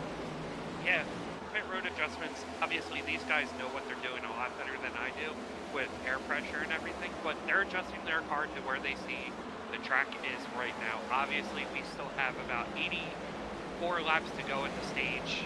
Still will have another pit stop, but having these pit road adjustments are going to be huge for these guys as the race goes on, especially as the temperature continues to drop. And for just a moment, the gap to the lead was under a tenth of a second. But this cluster of cars, this is interesting. You got a lot of good drivers in this cluster. You got Dustin Hall, you got John Delaney, you have several just fast drivers, Sean O'Brien Jr., and they are all trying to shuffle for position here, bumper to bumper, a little bit closer than these other guys, not really separating at all, trying to work their way around the corner. And I know that visibility on a flat track like this, you don't really have much banking, so visibility is a little bit more clear than what you're used to, which is nice. But man, oh man, that 56, he's been involved in so many battles tonight. Reagan just can't seem to get away from the competition. Seems like he's always either on somebody's bumper or side by side. And that's a heck of a way to fight for your debut. Yeah, and he definitely has the color card to show himself off to everybody. That bright neon Menards color yellow. I know that is a topic of discussion if it's green or yellow, Andre. It is yellow, but it's kind of a neon color that kind of sticks out with everything else and allows everyone to kind of see him and show that he is running top 10 in his debut. Reagan is going to secure the move on Jeremy Miller, if just barely. We've seen a lot of door slamming today, and I think that shows how fine the margin is when these guys make the pass and they just immediately slot up in front of the driver they passed, just looking in that mirror, hoping that they're not cutting it too close, because they know they have to. If they don't, it's going to be an immediate crossover, and you're back to being side by side, and that's not fun on a one-lane track. Dustin Hall, speaking of one lane, he's taking the preferred lane. A little bit of contact, door slamming. He's loose out of the corner to the apron, to the grass, but he saves it. I think that was a little contact there between Dustin Hall and Derek Heitman and Jonathan Delaney right there. All battling for the same real estate, and gap's just closed up. What's the saying? F-gap car? I think it's something on those lines. And as we could see here, this tight quarters racing, not akin to stage one where there was, patience and guys were, given space. Already seeing guys are taking that amount of space that they offered in stage one, and they're cutting it right in half here as things will get a little bit more intense here as the sun starts to go down, as we get a bit of a replay on screen. So this is what happened with Dustin Hall. Looks like he actually might have got a little loose before the contact. If there was even any contact at all, that car was just bad sideways, nearly 4 wide for a moment. Matt Long making his way around Dustin. Here's a different angle of it. We're going to try to decipher it once more.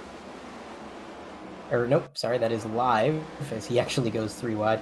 Here's another angle of it if we take a look at the replay here.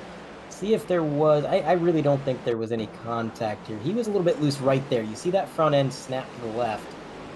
And from there, he's fighting that car all through the corner. And a little bit of a slide to the rear end there makes him pinch the car, and it's a good save. He did not have much time to react to that one, but he brought it right back up on track. Yeah, another one of those scenarios where you have too much wheel in the car because you're tight, you're trying to keep off somebody, trying to make the corner, and then at one instantaneous moment, the car says, all right, I'm going to bite now. And you have so much wheel put into it that it just takes you right around. Probably something on those lines happening right there. The car didn't snap back to the right. If that car would have snapped back to the right, it probably would have been night over for Dustin Hall. Look at the lap time differential. Murray has been faster pretty much, he's been a little bit slower every lap, except for that one where he gains a ton. He closes right back in, and I think it goes back to the dirty air. You can see he loses just a little bit each lap. We're talking hundredths or thousandths of a second until he falls back far enough to get a run. He's a little bit out of the dirty air, and that's when he gains several tenths in a single lap. He's got the faster car right now. It's just a matter of trying to make the pass. The question is, how do you make a pass right now at a track that is very one lane, unless the guy in front of you makes a mistake or you move him? Well, as we're watching here, you can see there's about a foot of space that Miller is not using in relation to the bottom of the track. So if you are Murray, you need to use that foot on the bottom. The problem is as we talked about in pre-race, that's a very big banking difference. So if you get too low, you don't get loose. You literally bounce off the banking and then slide up about a lane. And then when you do that, you lose so much time. So it's a really big risk versus reward scenario. Yeah, and using a real life scenario, we saw Austin Hill today in the NASCAR Xfinity Series do it twice, and both times never work out for him. So hopefully some of these guys know that. Obviously having tons of laps of practice here, running officials, running laps with their teammates. That probably isn't a move to do with still 180 something laps remaining, 89 laps remaining. Another thing to keep in mind as well is that Robert Miller does tend to be a long run driver on average. There's a few rare occasions where he brings a short run car to the track, but I think on average he's really good at saving his equipment. And you're going to see that 15 really shine on the longer green flag stints. And right now, pretty early in the stint, and everybody is really, I think, going full bore. They're trying to get the most out of their car as they can, except for a few. You've got Miller, I think, in conservation mode. You got Benefiel definitely in conservation mode. He was showing pace on par with the leader, but he's 1.6 seconds back, I think, really for no other reason than taking it easy. Patrick Gitter, we've seen some speed out of that 21. He's fallen back. Lucas Weitzman, he's got the same setup as the leader. He's still all the way back in sixth. So some drivers pushing, some drivers not. There's Jedi Taylor in that Supreme 41. Jedi, nobody calls him Jedi. Jason Taylor. He's right in front of Alex Van de Sant, who again is just seemingly struggling tonight, kind of inexplicably. Again, I usually see Van de Sant up inside the top 15, top 10. But like you said, a lot of bad luck this year, Cody, and then maybe just trying to get to the end of one of these things. Yeah. Looking back at a lot of what other guys do, even have a chance, you have to be there on the last lap. And if you get demolished with about 10 laps or still 2 stages to go, you're not going to be there at the end. I know that's simple kind of logic there, kind of like to be there or to win, you have to lead the last lap kind of thing. But hey, he's just doing what's best for him, and going to keep doing it. And as we've seen in many races, you could be 16th with 10 to go. You can wait for a rash of late race cautions and green white checkers, and you could find yourself in the top 10. So going back to the point where if to finish first, you must first finish. You know that, a 15th place run doesn't necessarily have to be a 15th place run as long as you keep yourself out of trouble. Yeah, that is definitely the case, especially going back to what we said at the top of the broadcast. This is a difficult track just to navigate in and of itself. It's not so much about racing the competition. It's more about racing the track, racing the clock, trying to get the best lines you possibly can.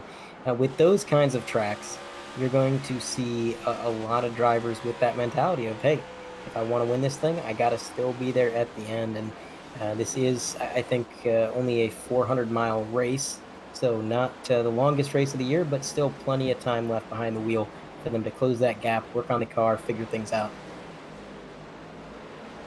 Now, this track really races like I think I told you, Cody, last night, you agreed with me that this track at a surface level, you don't think it's hard. You think it's like an old school Kansas before they reconfigured it, an old Vegas before they reconfigured it. maybe a little bit of Fontana. It's nice, wide, sweeping corners. But then once you drive it, you start to realize, hey, this place is not a mile and a half. Hey, this place is a little bit shorter. These corners are a little bit tighter. And it's so hard to trick your brain from realizing this is not a mile and a half. It is a tighter track with tighter corners, and I have to drive it appropriately. So your brain just has a hard time accepting it. Maybe it's just my tuning one. Yeah, no, I think that's fair. So I've always had the argument that Phoenix races like a short track. And this is another one that I would almost consider a short track, even though it's not under a mile. I believe it's 1.25 or 1.33 miles. But just the way it races, especially with this next-gen car, it's hard to make passes, and you got to be there at the end. It definitely is racing like a short track from a on-track product perspective. That's for sure. We do have a replay to take a look at. That's the 56 ahead of the 42. It's Brandon Pierce, I think, that we're following along with. Damaris Hickenbottom also in shot. Let's see exactly what happens. Oh, the number 3, Wayne Grassy, gets a little bit loose. He's going to give a shot to Kenny.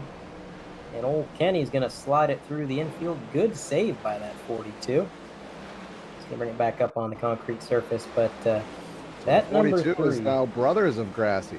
They're Grassy brothers. Grassy sent him to the grass. Oh. And then Grassy went to the grass. Grassy squared. It's let's just say it's been a rough couple of weeks for Wayne Grassy. Sonoma was not fun for this man. I doubt he had a great time behind the wheel. And it seems like this track is also maybe not being the kindest to him, but look at this.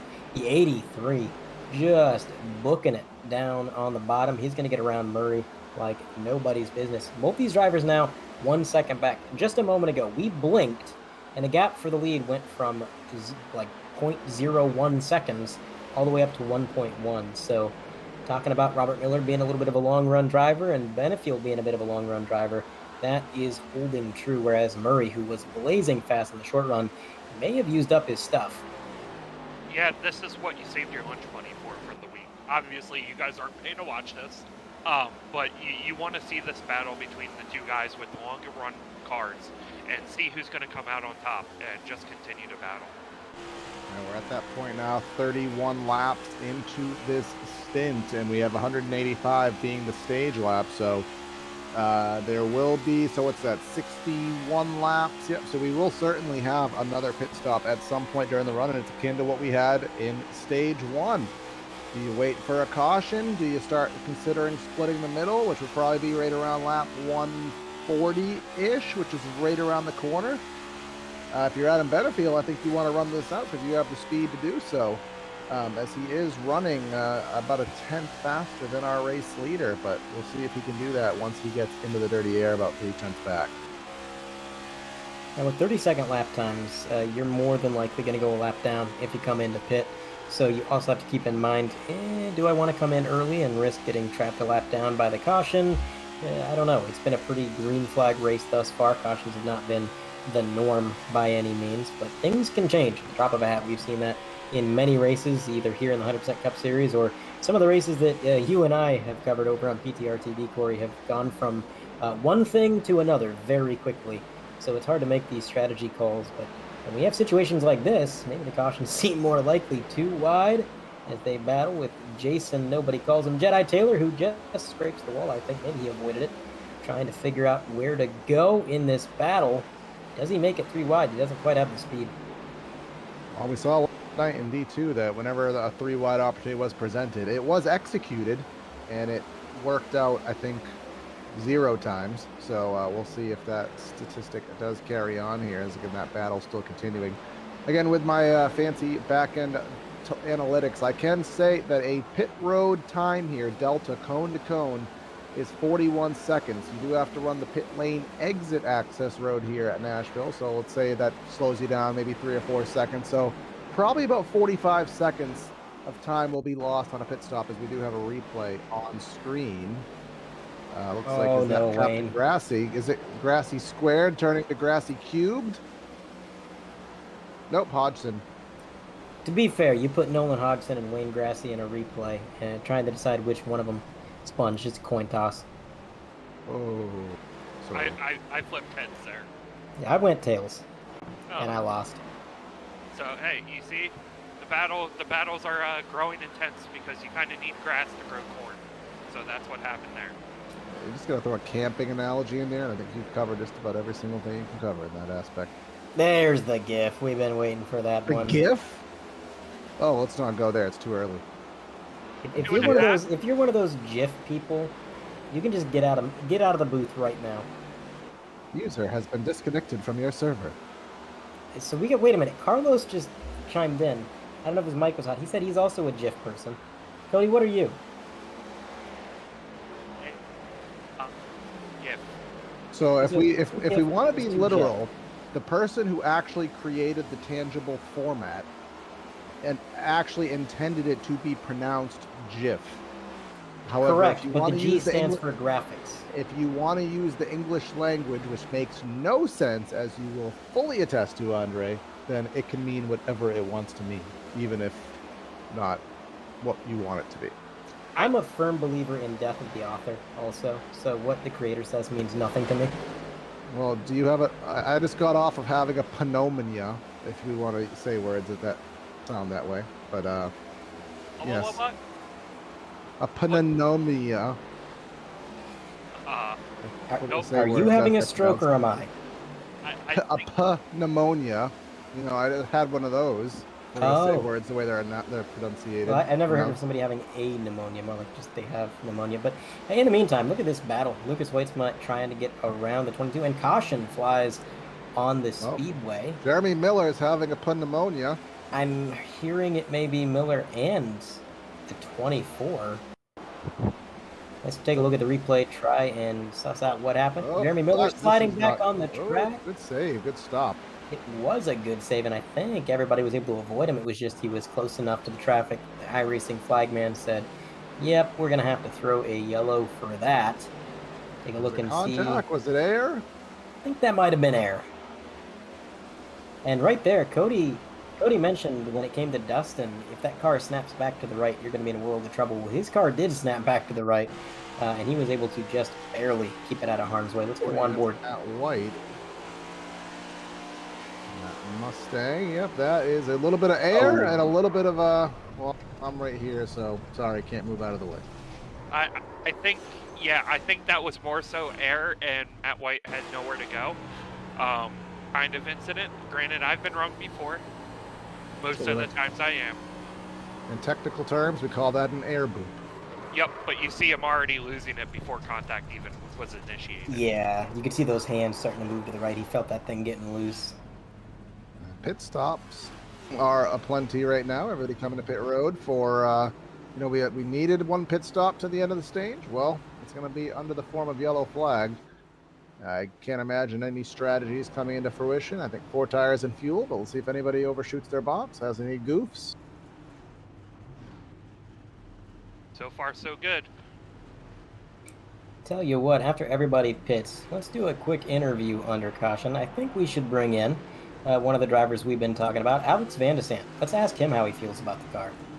Because he is going to work his way off pit road. Whenever I see him cross, that's when I'll bring him in, but don't want to go too early. There he goes. All right, give me one moment.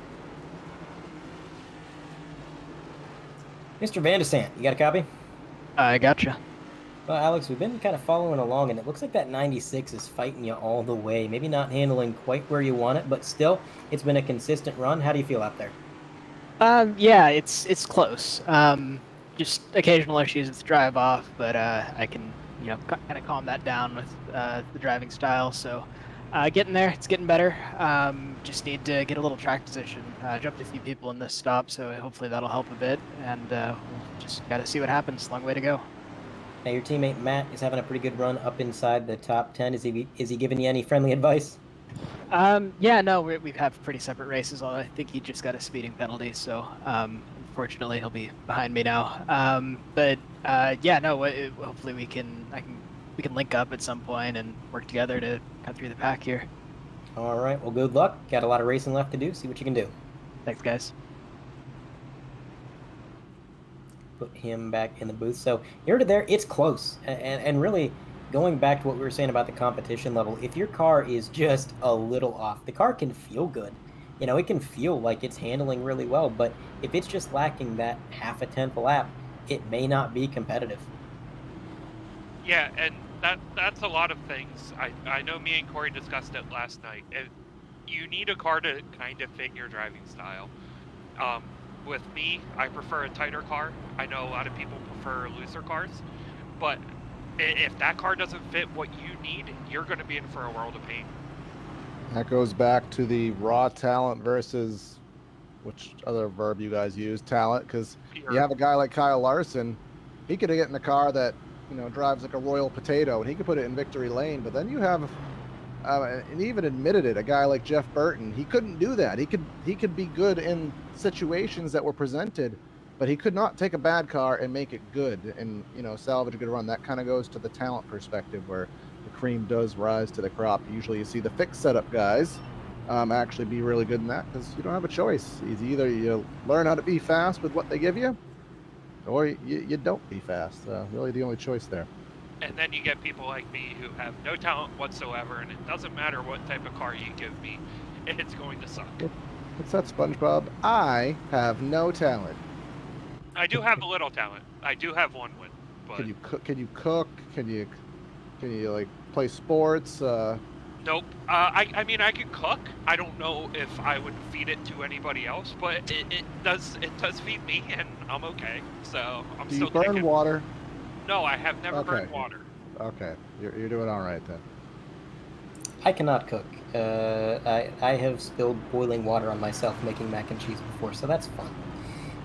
But in the meantime, I do want to point out that Jason, nobody calls him Jedi Taylor, is up into 15th on this restart, so he was down a lap. He was actually the first car to go a lap down at the beginning of the race via getting a little bit off strategy. I think Cody pointed that out when it happened. Now he's not only back on the lead lap as he has been for a while, but he's also inside the top 15. See what he can do this run. Another interesting thing to note for this restart, Miller and Benefield, the two fastest cars at the end of that last stint. Well, those are both long run cars, and now they're dealing with a short run with a lot of short run cars behind him. Miller out to a huge jump, whereas the 83 whacked him a little bit there, opens up the bottom lane. Is he going to make the move? Patrick Gitter getting aggressive with it. Not quite able to get there. Look, Gitter needs to take advantage of this while he can. As you said, the short run car, if you can get in front of a long run car, maybe make him overuse his tires, that could be your best shot, because I don't think we've pointed this out, guys, but that 15 is on pace to do the Jeff Burton perfect race. He has led every single lap as we close in on the halfway point. it's very impressive. I know that is a stat that has not been accomplished in this league. It has been close. Cameron Stone was 2 laps away in 2020 at Bristol, leading 498 of the 500 laps. So to lead all the laps in one race is very impressive. Right now, Robert Miller trying to continue to lead on the laps. Benefield not making it easy. He's 0.2 of a second back. And you've got about 3.8, 0.4 of a second, give or take, back to Patrick Gitter in third. Lucas Hoitzma, he's just been climbing the ladder, rung by rung. He's got, again, the same setup as the current race leader, so you know that machine's pretty quick. Just a matter of getting used to it and feeling it out as the track temp changes, the sun goes down. Benefield, he's right there. He is. He's on the bumper. Benefield's one of those guys. We do know for a fact that Benefield does have the broadcast up in the background. So if we said, hey, this guy has led every single lap, that's going to get him out the wheel and say, hey, he ain't doing that anymore if I can handle it. And I think he may have heard that and has decided to try to break that stat, but does have to be careful. He doesn't want to turn that long run car to a short run car by trying to get a statistic. Yeah, and something else to give a shout out here. I know we mentioned that Adam Benefield lost the first challenge last night. Look at Matthew Long in 9th place, starting 36th on the field, dead last. He's up into the top 10, especially with how this field is and the amount of guys he's had to pass.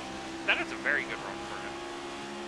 And Matt Long actually took a provisional, so he didn't even turn a qual lap.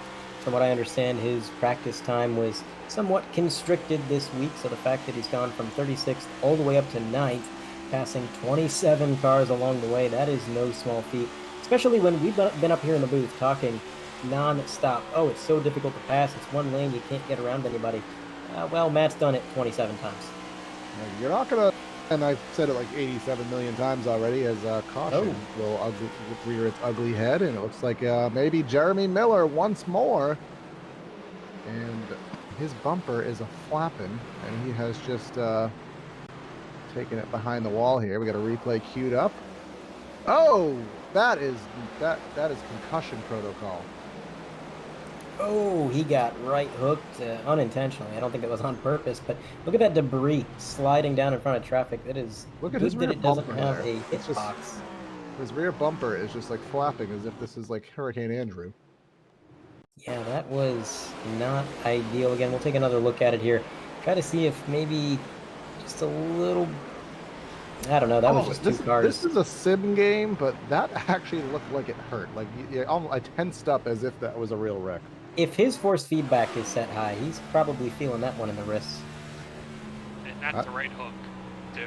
I've learned the Danica method. As soon as even though I'm on only a T300 and I have it turned down to like 20%, I still always let go as soon as I hit the wall, because I will break my thumb, my wrist. I will do something like that. Let alone people with direct drive wheels. So I think maybe actually the car on the high side came down just a little bit as he was slightly drifting up. It's hard to assign any blame to that. That was just two cars coming together, and I'm surprised it hasn't happened any sooner. We do have the driver involved in the infield care center. Corey, I've been taking all the interviews tonight. Let's hand one over to you. All right, we will bring up the number 30, Jeremy Miller. You got us, bud? Yes, I do. All right, so that seemed to be well, obviously, first off, if this was real life, that would be concussion protocol. That was a very hard wreck, and decimated that number 30. It was a rough night out there for you. What's going on? Yeah, I had a really good car, made a dumb mistake, put myself back there, and just got right reared by a guy I shouldn't have been racing around. I mean, half my fault for being back there, also half, don't understand why I'm getting right reared on the entry corner like that. Just makes no sense to me at all. Yeah, tough quarters, especially before halfway, man. But just as a little bit of insight for us in the booth, how difficult was it out there today to pass? We've seen the dirty air. Seems like it's really bad. Last night in D2, kind of a different ball game to what we see today. What was it like out there, track conditions, when you were at it? Yeah, it's just, tight entry center, loose center off, just Nashville. It's tough to pass, but if you're faster than somebody, you can get it done. Just gotta work at them for a little harder on your tires than you probably want to push to make passes here, but it's what you gotta do. Yeah, exactly that. And I think I believe next week is Chicago week, if memory serves. So what's your luck heading into a completely new animal next week? How are you feeling about that? If we show up, it'll probably be not so great. Not a great road racer and put us in tight quarters on the road course. Probably not going to have a great time, but might not be around next week to worry about it, so we'll see. All right, man. Well, sorry it went that way, and we'll see you when we see you. Thanks. Jeremy Miller out of the booth. Always disappointing when you have a bad race and you're not looking forward to the next one on the schedule either. It's kind of like that silver lining is a little bit too far off in the distance, but hopefully he can bound back. Jeremy Miller's had some good runs this season, and I don't think any slump he finds himself in is going to last too awful long. And that was the first confirmed. I'm not taking the trailer and making the expense to take it out to Chicago confirmation we've had. So hopefully there's not too many of them, but I did a fear that may have happened for a few drivers. Yeah, I'm glad I'm in the booth and no longer a race car driver, because I would not be making that trip. One, I don't know how to make a right turn, and two, do you have your bulletproof vest? No, I did get a call from a NASCAR sales rep about going to the race. I guess he thought I had interest in it, and I don't. I live 14 hours away from it.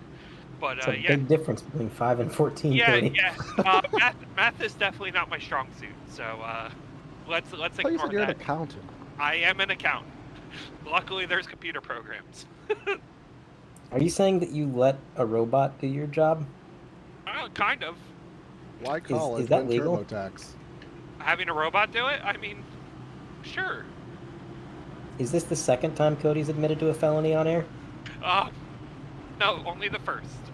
Okay. Well, I'll trust you. You're the accountant. You know what's legal and what's not. I hope. Your clients hope. In the meantime. Luckily, I don't have any clients yet, so. Oh, is There's that so? There's a review process in place, so we're not doing too bad. I still have a job, unlike some other people. But yeah. Fair enough. Now we got the field kind of bunching up here. I think our leaders are playing some mind games here, checking up the field behind the pace car. You can see everybody really stacked up on the bumper. Benefield was weaving back and forth, warming those tires up, and Lucas Hoysma up to fourth. I believe that's as far up the grid as he's been so far tonight. Pace car pulls off to the left onto the asphalt and away from the concrete. Robert has been getting some hellacious runs up to start these stints, and he's going to do it again here on lap 147 with the 83 Adam Benefield trying to keep these cars behind him too wide at bay. He's going to slide down to the bottom. That's the place you want to be. Meanwhile, Lucas Hoytsma not in the preferred lane. He's got to try to make something happen up top, which we've only seen a handful of times tonight. And he may do it again. 83 slides up and throws the block. That's got to be devastating. He would have gotten clear right there, but the 83 said, nope, you guys stay side by side. I'm going to run away with it. He's going to run, and he's going to put that dirty air, and he's being very nice with his dirty air displacement is Benefield. He's kind of swerving all around and making sure each driver behind gets an equal amount of it, and his Benefield got a really good run there off of turn number 2, eating into the gap. Remember, Miller's still on his perfect lap streak, and you know Benefield wants to end that as soon as possible. Entering turn number 3, Benefield really hooked that yellow line much better than Miller and closed right in, but now he's at that bubble point, that dirty air bubble point that's very hard to break, difference being this time by. We got 15 laps on the tires with this restart versus having a fresh set of stickers on. And look at that. Alex Murray, sorry to cut you off there, Cody, but Alex Murray made a very bold move on the 07. Actually slid up the track a little bit. They were able to avoid contact, but because he slid up, he had to lift. That meant he couldn't secure the pass. So Hoytsma lives to fight another day. This is a good battle for position. Yeah, don't look now. John Delaney has made his way up into the top 10, but they're side by side coming right across the line. Lucas Hoytsma has set that car into kill mode and is going for top 4 position.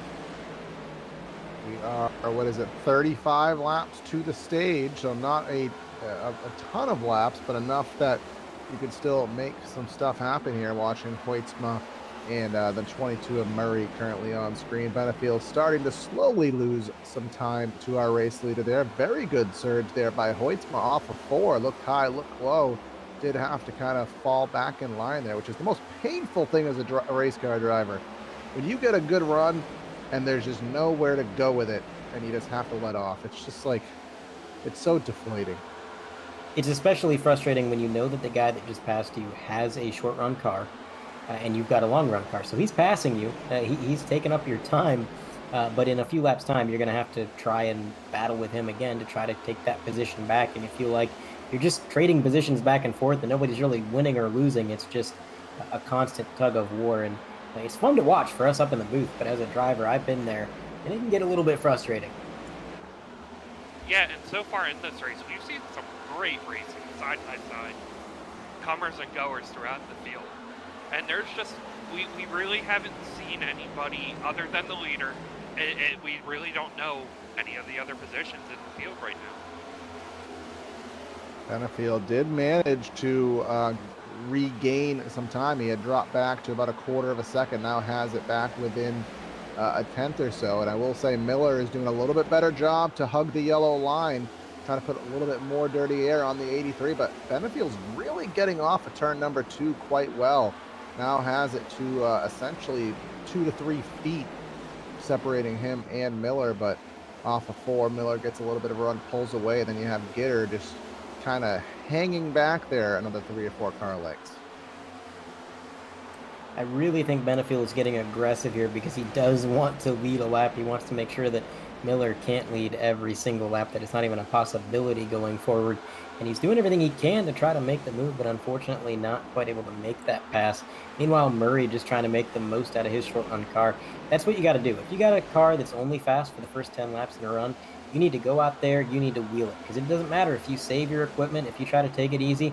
If that car is built for the short run, that's what you got to do. And then from there, everybody you passed, once that car starts to fade, you got to make that car wide. And Murray's done a good job of that, but he's just not quite able to get up onto that podium right now. Gitter is just making that car very difficult to navigate. Sun's going a little bit further down, so maybe not so blind through 3 and 4 for these guys, but still, really good battle right there. They're closing in on sunset here. I believe, if memory served, sunset's right around 8:10 here in simulator time, virtual standard time as I deem it. So about a half hour's time, the lights will turn on here. So probably the last 75, 80 laps of this race will be in pure darkness here. As Benefield has a look, here he comes to the inside. Really tight quarters racing there. Miller didn't want to give him the space. Not going to have a choice. Will Benefield get enough of a run to lead at start finish? Is this the end of the perfect race? No, not that time by. This is some great side-by-side racing here with about 30 laps to go in the stage. Both of these guys want that stage point, and they're going to do anything to get it. These guys are really pinching each other. That's something we've not really seen. Some side drafting out of the 83. Robert's doing what he's got to do to try to pinch Benefield low, but Benefield runs him high on the entrance. That's what he needs to do as well. This might be it. These guys need to remember, if they want to win, they got to be there at the end. Still and intact. Miller is going to lead the lap ever so slightly. But how long? There into 1 and 2, he washed up, but that may give him a better run. But look at Gitter. Is Gitter going to pull the 3 wide card? He's going to think about it. Benefield's getting bogged down here. Again, Miller has the perfect streak on the line. He still has led every single one of the 157 laps we have depleted. Benefield, a little bit of a wiggle there off of 4. Miller nearly in the fence. Let's see what it is. Is it still intact? He tried, but it wasn't quite enough. Miller. I don't know. I'm pulling up my back end graphic. Nope, it's still intact. But these guys are trusting each other with a lot here, and they've raced alongside each other a lot to know what each other is capable of. That they have. Again, we've not seen drivers racing this aggressively side by side. Seems like when they get side by side, one driver tends to roll over. But right there, Adam Benefield gives up the position, and as he let off the throttle, I heard on the driver radio, he was laughing. He knows, he heard us say it, and he knows exactly what's going on. He was trying to break the stack, but just couldn't do it. But did that detriment him too much to get to the next 25 laps with speed? And did it detriment Miller to run the outside that hard for that many laps? Now, that's a good point. He could have killed his tires a little bit running on the outside. As far as iRacing is concerned, taking the shorter way around the track is always better for tire wear. That may not be the case in real life, but in iRacing world, the bottom lane preserves the tires always. Whereas he was on the high line for a solid 4 or 5 laps there, and that is going to be a huge difference when we get towards the end of the stage and the tires start to get a little bit more cooked. But Benefield, he was having a lot of fun with that battle. He was having as much fun driving as we were watching. I think Robert shared that sentiment, but who really enjoyed it, and the biggest benefactor here, Gitter, Murray, Hoytsma, these guys all closed into under a second. Look at Gitter on Benefield. Yep, that's just what I talked about. I think Benefield may have used his juice up there a little bit too early, trying to get that statistic, trying to get that lead. Wasn't able to do it, maybe paying the price for it. But look at your boy Hoytsma underneath Murray. Tried to go 2 for 1, but Benefield shut the door. But again, Murray holding tight on that outside. That outside may be better on defense than it has been all race now. As the track temp goes down, more rubber goes in there. I think we're seeing the side-by-side be a little bit more sustained. You don't drop right to the back there, as a little bit of contact between Hoytsma and Anderson. I'm going to put in a bit of a request to the producer. Let's go to our driver cam driver. He is in P7. He's got a front row view to these battles. Everybody going side by side right in front of him. And he's just trying to figure out, where am I going to take it? Look at that cluster of cars out of his windshield. Side by side in front. He's got Bobby Anderson right there, trying to figure out, can I make the move? No, not when we got cars traffic jamming and blocking the road up ahead. He's going to try to look to the high side. Is he going to squeeze him? He is. To the high side, the 57 is going to try to take that position where no man has gone before. A little bit of a side draft from the high side, but not quite going to be able to carry the momentum. He's off the throttle.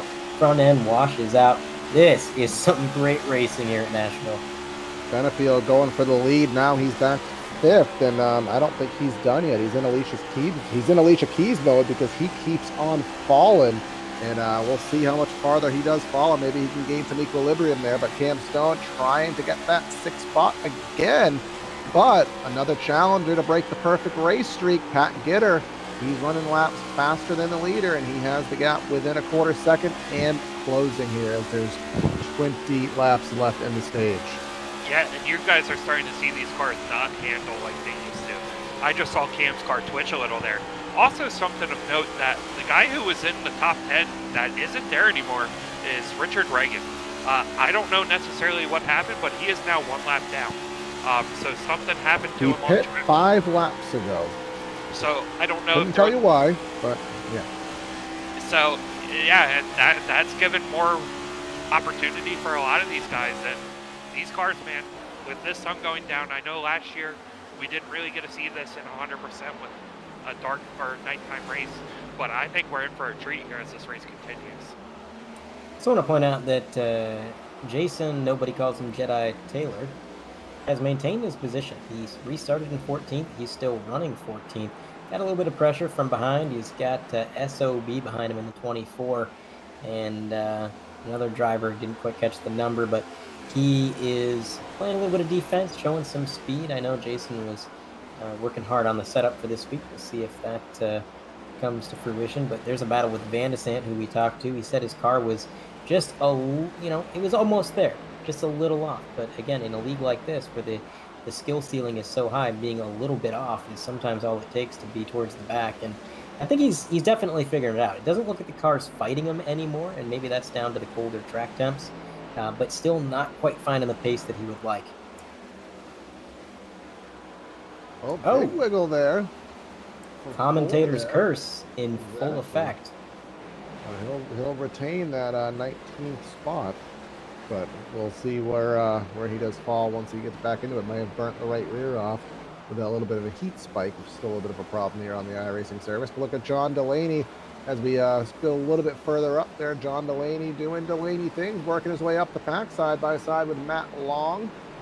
That is, again, 7th, 8th, 9th, 10th, all in a little bundle there, entering turn number 1. Yeah, just side by side throughout this field. It's incredible seeing this field progress. Or track progress. Not field, but yes, track. A little bit of pressure to John Delaney's bumper. That 76 machine of Heitman not playing games. He was on the bumper trying to make this pass possible. At the line, it's going to be Delaney, but that high line, we've seen it work before. Maybe not ideal, maybe not easy to do, but you can do it. See if Heitman and Matt Long can figure out what they're going to do. Matt has, again, just gained so much track position tonight, starting at the tail end of the field, now firmly inside the top 10, and he does get the position over Delaney. Now Heitman saw what he just did, and he's saying, all right, I'm going to try that too. He is.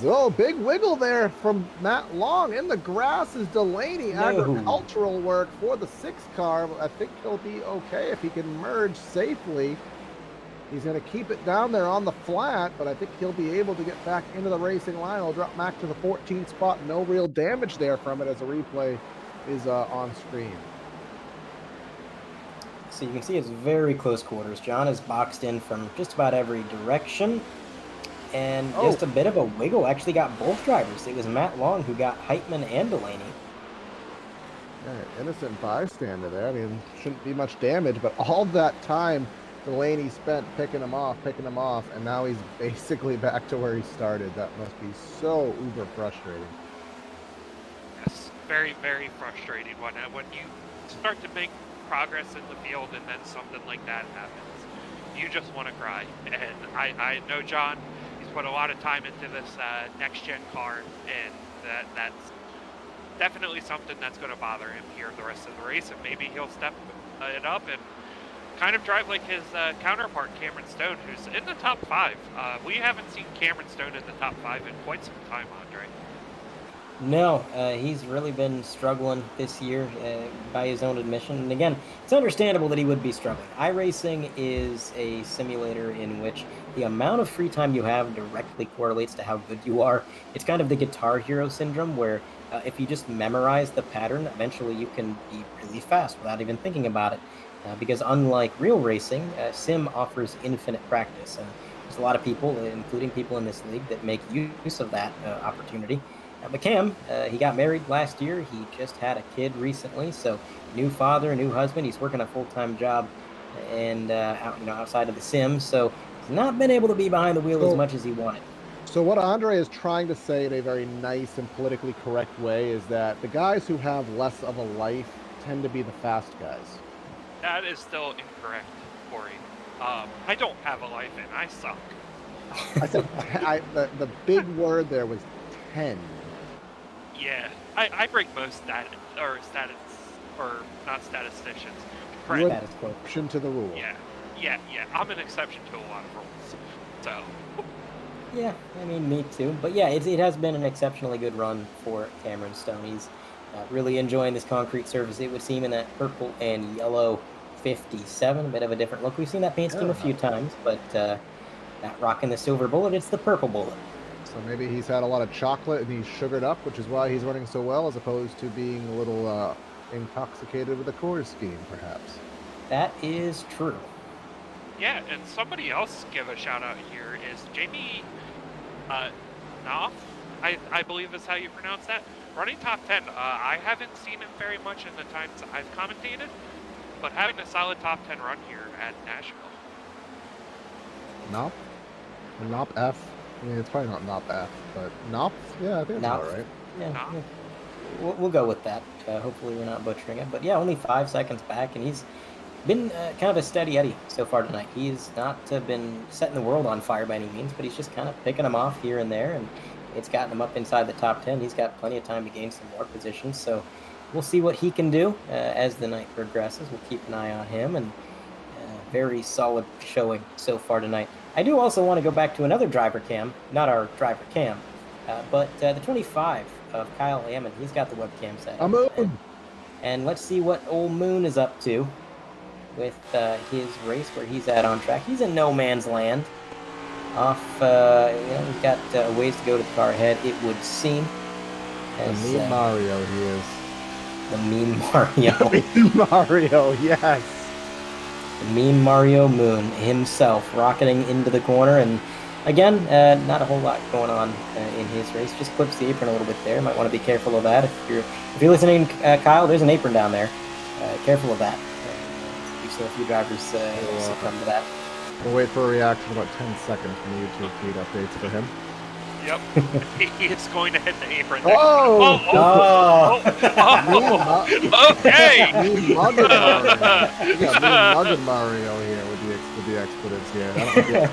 We don't have the censorship for that. I get it. You're the driver, but also, you kind of just washed up there, Kyle. You kind of washed up the track. You got him, and loose out of the corner. You're calling him washed up? Clean up this driving, Kyle. These are not the fast lines. What are you doing, Moon? That's probably the reason he's back in 30th position. 30th position, 16 seconds off the lead, because he hits the apron and decides to flip off the commentators. Yeah, perhaps. Well, we'll let him run his race. We'll see what he can do. In the meantime, Patrick Gitter running 1 second behind our leader. Hoytsma is 2 seconds back, and Benefiel back in fourth, so it's kind of stabilized for Mr. Benefiel. We saw him losing track position after trying to stage a charge at Miller early on, and we thought, maybe he cooked his equipment, but it could have been he was just backing off voluntarily. He's not really fallen back much more. Heitman, Murray, Dyson. Look at Dyson inside the top 10, guys. Yeah, he doesn't suck. It's been almost a year and a half, and I've not made a vacuum joke, so it was due. But we are at 2 laps to go, or 3 laps to go in the stage, and I was concerned, for if you're a Robert Miller fan, that the perfect race streak would have been jeopardized by Gitter, who did close in very, very close, but since then he has dissipated quite handily there, about a second and a half back. So the perfect race still intact here, 2 to go in the stage. Yeah, I don't know if anybody's going to have anything the rest of the stage for Robert Miller. I think, like you mentioned, Adam Benefiel was listening, wanted to break that streak, and kind of used up his tires. But yeah, the top 10 here switched up from what we saw earlier. Let's see how much these guys actually listen to us, because all it will take is the guy running in like 24th or something, Dustin Hall or someone back there, maybe even Kyle Amoon, maybe he stays out just to break the perfect race streak and then pits the next lap. Someone. I know that Brandon Pierce has some bad blood with Robert Miller. He might be petty enough to do that. In fact, I know he's petty enough to do that. Yeah. Yeah, he probably would. Now he's got bad blood. Hey. Now we can't just be dropping Taylor Swift references when Kevin's not here. It used to be Mad Love. I don't even know. I just went to the concert 3 weeks ago and I still don't even know the lyrics. But here we go. End of the stage 185 in the books. We will wait for the 10th place car, Jamie Knopf, to finish this stage out for us. And there is our stage 2 caution.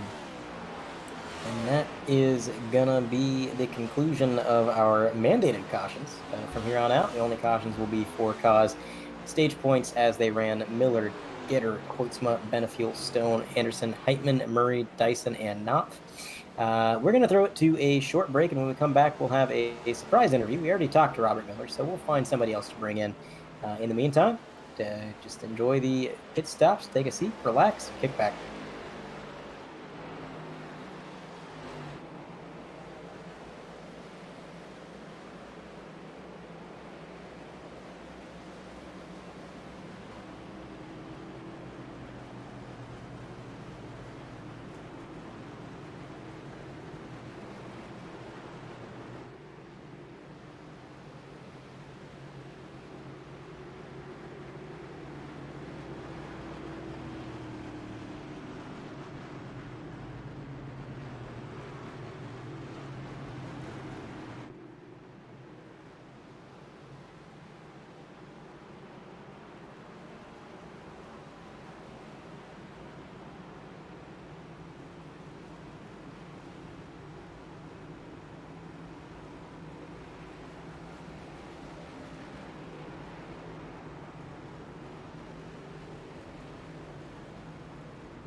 And we are back. We're going to have a word with the driver of the 38. How about a random surprise interview? He'll be as surprised as we are.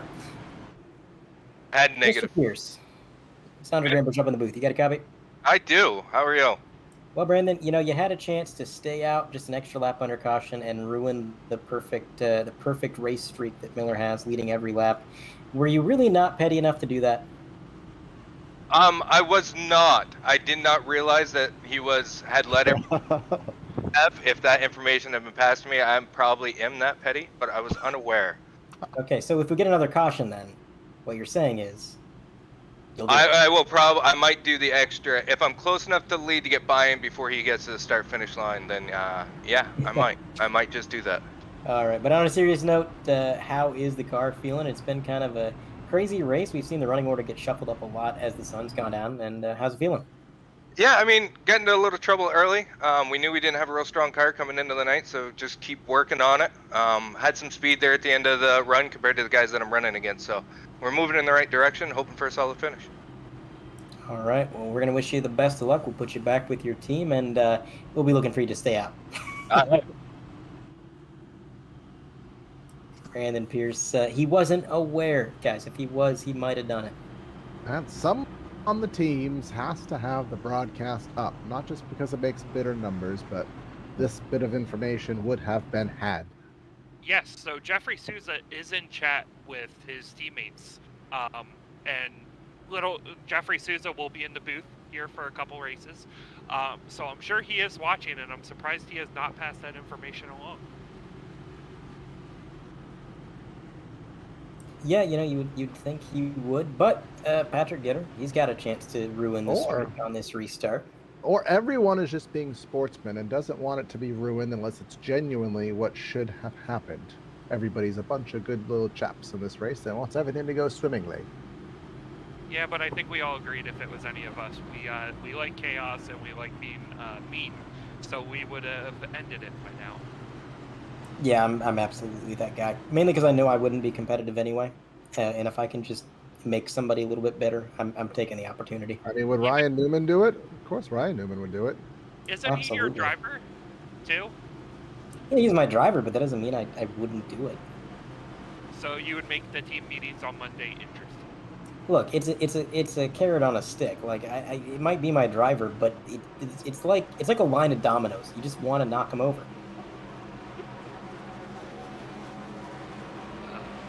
Like I've alluded to, the lights are on at Nashville, so we will wait for the ever-elusive iRacing flick. That means it's actually nighttime. It may have already happened here, but lights are... Oh, pace car is in. Miller will try to get one more good restart, get himself a jump, hang on for the perfect race, see if he can do 110 more. Green flag in the air for stage number 3. Outside lane is sleeping. There goes Lucas Hoytsma, best position he's been in all race. Let's see if he can get second on lap number 1 of the stage. If Hoytsma can get up to second place, that's going to be the best thing for Robert's streak, because then you can have Lucas playing a little bit of defense for you, have your teammate up there. But Patrick Gitter, he has not been a slouch tonight. He's had very good short run speed as well, so I'm not absolutely certain that the 07 has the car to get around him right now, especially with some pressure from behind. He's got Adam Benefiel, Cameron Stone right there waiting in the wings. So these guys going to duke it out into 1 and 2. The bottom was the preferred line as the race began, but now, guys, that top line, you really can't count it out. It's been pretty good. Yeah, You're saying iRacing has a dynamic track that might almost be working? Almost. Don't give them too much credit. But battle for... Oh, go ahead, Cody. Now, going back to what you were saying with Lucas battling for second with Patrick Gitter here, if he does you guys have team orders on LMN, or is it everybody for themselves? We don't really have team orders. I think they will work together if it's beneficial. If they think that they can link up and drive away, and they think that battling for position might just hurt them both, sure, they're just going to ride single file until they get far enough away. But once they're far enough away that they can't really hurt each other as far as timing and scoring, they're going to battle it out. There's really no second, third, or fourth driver. Everybody's free to go for position, and that's been shown in the race finishes. We've had LMM drivers finish side by side, door banging, and I don't think they really cared if they were going to wreck each other. They were going for it, and I think that's how it should be. And don't mean to cut you off here, but something just happened with Mark Paget. It was coming out of Ford. I saw him sideways on my cam. Oh yeah, he was perpendicular to the racing line, which is never an ideal scenario. Yeah. Off the nose of... I think that was one of those air boops here. We have a replay on screen, queuing up. Air. And oh, maybe that wasn't an air boop. We'd have to have an onboard there. There was definitely air. But was there a boop?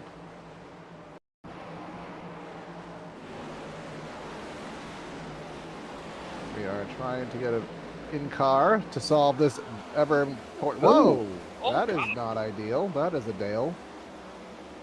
Is that a moon? That was a moon! Yes. Commentator's curse. Where is the camera now? Oh boy. I think he may have been watching the broadcast too much. Hey, we haven't been talking about him in stage 3. That one was all him. So that all right, here's the boop dilemma. Here is the boop dilemma. Was there a boop? There was. There absolutely was. So there it is. That was an air boop, and that was a Mark Paget incident there, and of course Kyle Ammon likely in the pits with terminal damage after that very, very hard lick, because we now know what lick means, courtesy of Andre on a PTR TV broadcast. I don't remember what it was, but... We do have Kyle Ammon in the infield care center. Let's bring him in. Kyle Amoon, you got a copy? Yeah. Did you already clear concussion protocol? That was pretty fun. No, we're still in there. I think we went to the moon, by the way. He absolutely did. But You know, I tried to tell you, clean up that driving. I was trying to criticize your line. I think if you'd listened to me, you might still be out there. Yeah, and also if my wheel wasn't acting up, so. So it was a hardware failure. Is that where we're going with? Yes. All right. Well, you know, I'm going to go with you should have followed the advice of a guy who hasn't played the game in a driver capacity in like a year. But in the meantime, Kyle, the track out there has been pretty treacherous. We've seen a lot of drivers get loose, and of course, it was just a little bit of a slide and an overcorrection in your case. What have the conditions been like out there from your perspective? In 1 and 2, it's not bad, but when you get to 3 and 4, you got that bump, just past center, and you gotta wait to get back on it, and it upsets the car, and I think everybody's dealing with it. Some are better through it than others, and it is what it is, and you just gotta find a way to make it work, and I did not make it work. Yeah, well, you made it work for a little under 200 laps, so you know that's something in the bank. In the meantime, we are headed to the Chicago Street Course in the not so distant future. How are you feeling about that? Not thrilled about it, but we're gonna give it a shot. You gotta turn right, left, and avoid the carnage in the city. So it should be interesting. Yeah, definitely will be. The reason I ask is we had a driver in the infield care center earlier who said they weren't even going to attempt the Chicago Street Course. So I guess we're just trying to gauge how the drivers are feeling about that race. I know it's a bit of a contentious topic, but anyways, Kyle, last question, I guess, is the damage terminal? Oh yeah, she's toast. She's junk. She fire right fronts back to the firewall. So yeah, we're done for the night. All right, so zip ties and duct tape aren't going to help. No. We also aren't going to attempt to, try to help anything out. So we're just going to park her and move on to the next one. All right, off to the hot dog stand. Well, Kyle, thanks for your time. We're sorry your race ended that way, and we will see you next week. Yep, see you guys next week. I got to thank Adam Benefield for helping me all night. So thank you for that. Absolutely. All right, thanks for your time, Kyle. Yep, have a good night, guys. So one of our he did driver. the same thing that Jeffrey Sousa does. So let's clear the record straight. How do you pronounce the number 83's last name? Benefield. It's just an L. Why does everybody keep giving him a D? Probably just because it feels natural. Field, it's a word we have. That's what she said, Andre. I mean, not to you. I said it quite literally. Whether you chose to take it to the PG-13 spectrum is your own mentality. Everyone in this league, when they talk about him, keeps giving him a D. And it's just, I don't know, he must be getting sick of it. He's just, he's real popular. Everybody, they see him and they just want to give him the D. Anywho. I love how many GIFs are queued up. There, I said it right.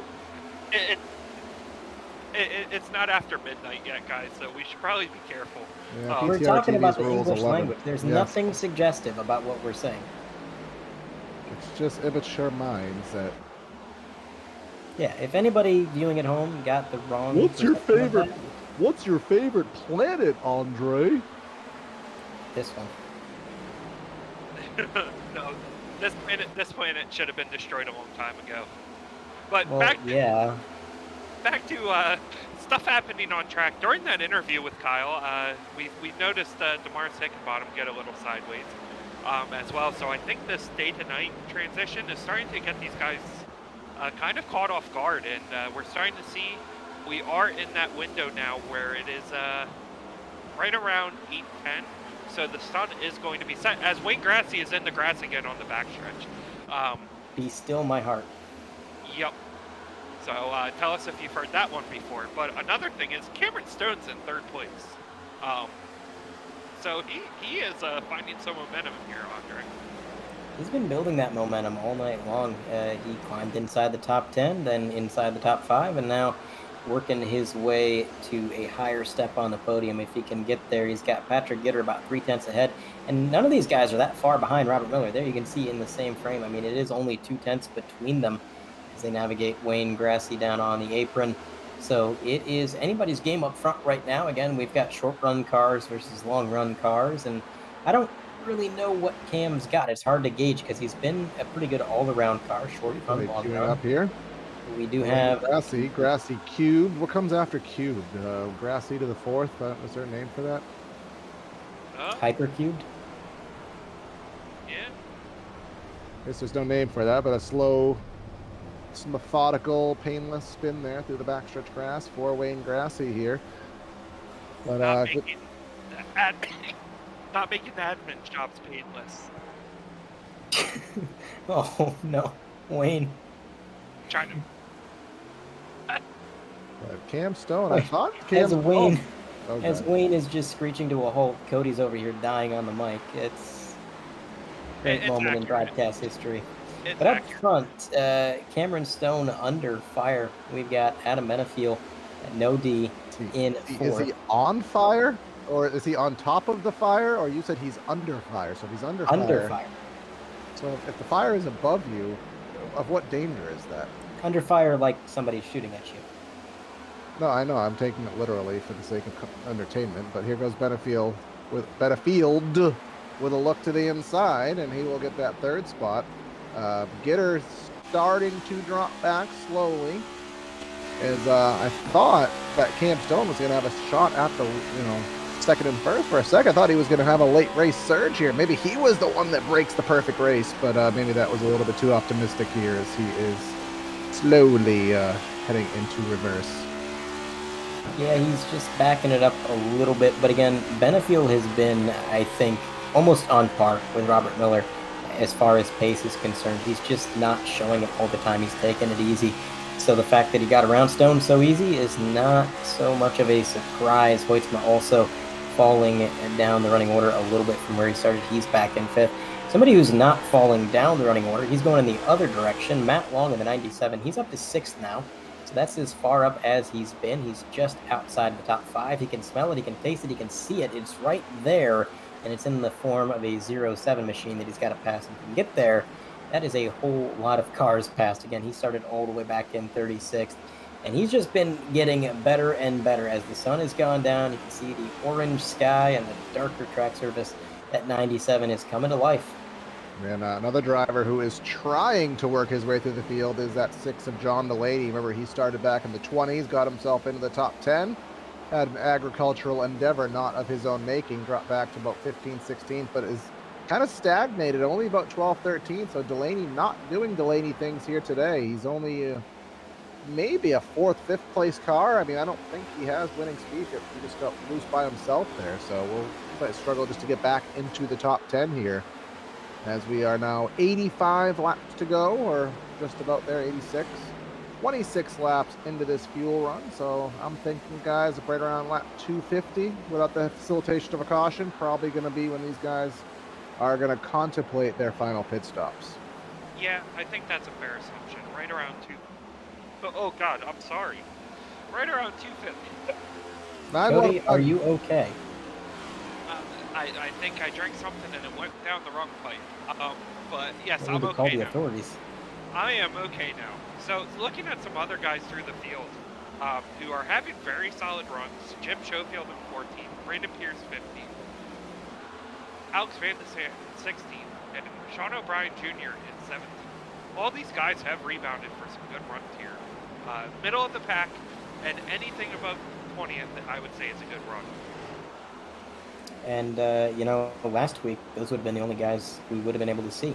But in the meantime, as a battle is transpiring between the 45 and the 20, I believe, Devin Medeiros trying to make something happen on the 4. I want to play a little bit of commentator trivia.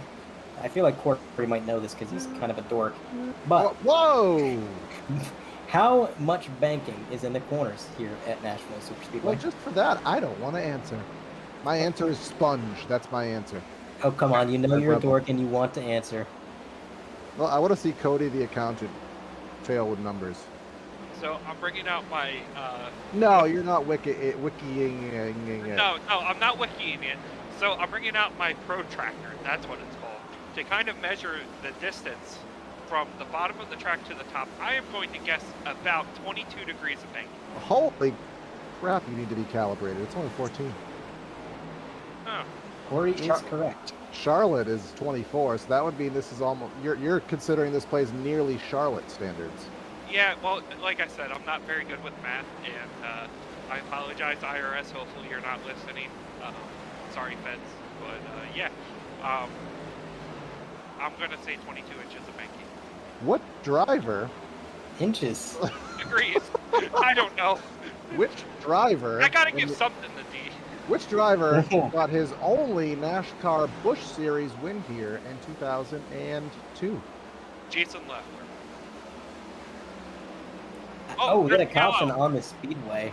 That question will go Truck anybody, crash. including Chad. I think that is Kenny Powell. They will get to avoid having a landscaper crew come to this track post race, but the drivers are taking full duty of that here on the evening. As replay on screen, who is that below him? Is that Randy Drumhiller? Oh no. Ooh, so that's the second time Kenny Powell is And who was the one that become went for the little side loop there? a bit of a victim. That may have been. I couldn't quite make out the number. Is that Jamie Koff? So yeah, it looks like the drum hammer might have gotten a little bit tight out of the corner, and some contact got him sideways, and unfortunately a right hook. That is. Yep, Jamie Jamie Knopf. Knopf is going to get spun around, but all credit to him. He did a perfect pirouette right there and just kept it going. Let's go on board. This is going to be a fun view. As you see the drum hammer getting a little bit tight, the 42 comes down, and just a little bit of a spin going on a carnival ride, and perfect. I mean, that is awesome. The Peruvian judge would give him an 8.5 there. I'm giving him a 10. He did not gain or lose anything right there. Pit stops. It does not look like anybody stayed out again. So this is a very interesting point, guys, because this is basically right at the edge of the fuel window, like the edge.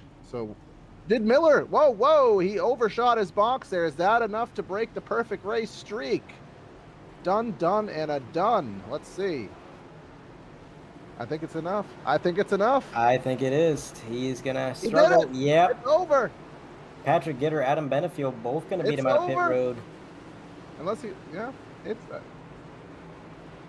There was a GIF of a sports guy doing "It's over" with his arms. I don't think we have that one queued up, but it's over. And he actually knows.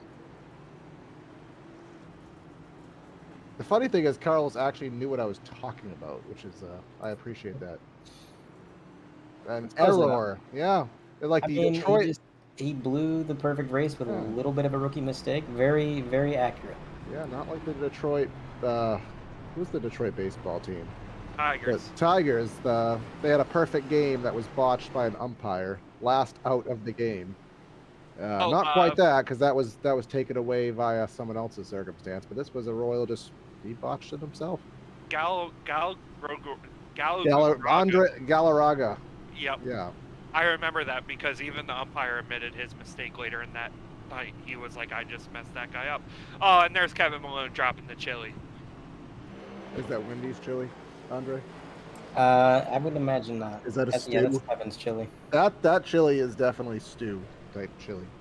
I mean, yeah, it is a thicker broth. A lot of, I don't remember what we decided was the differentiating factor. We popped a goog and we knew, but I've already forgotten. Yeah, that was a very Goog long is time Andre's ago. version of I'm looking it up on Google.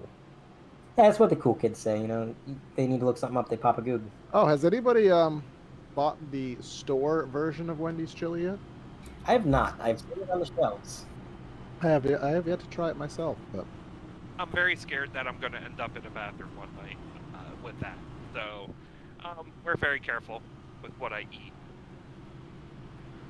so now let's calibrate our minds back to what we are getting paid to discuss here, which is I guess chili and bad jokes. But where do we stand here? Because this is the first. Oh, sorry, Andre. Well, this is the first time that Miller has been in dirty air, and let's see how he can react. Can he just work his way right through, or?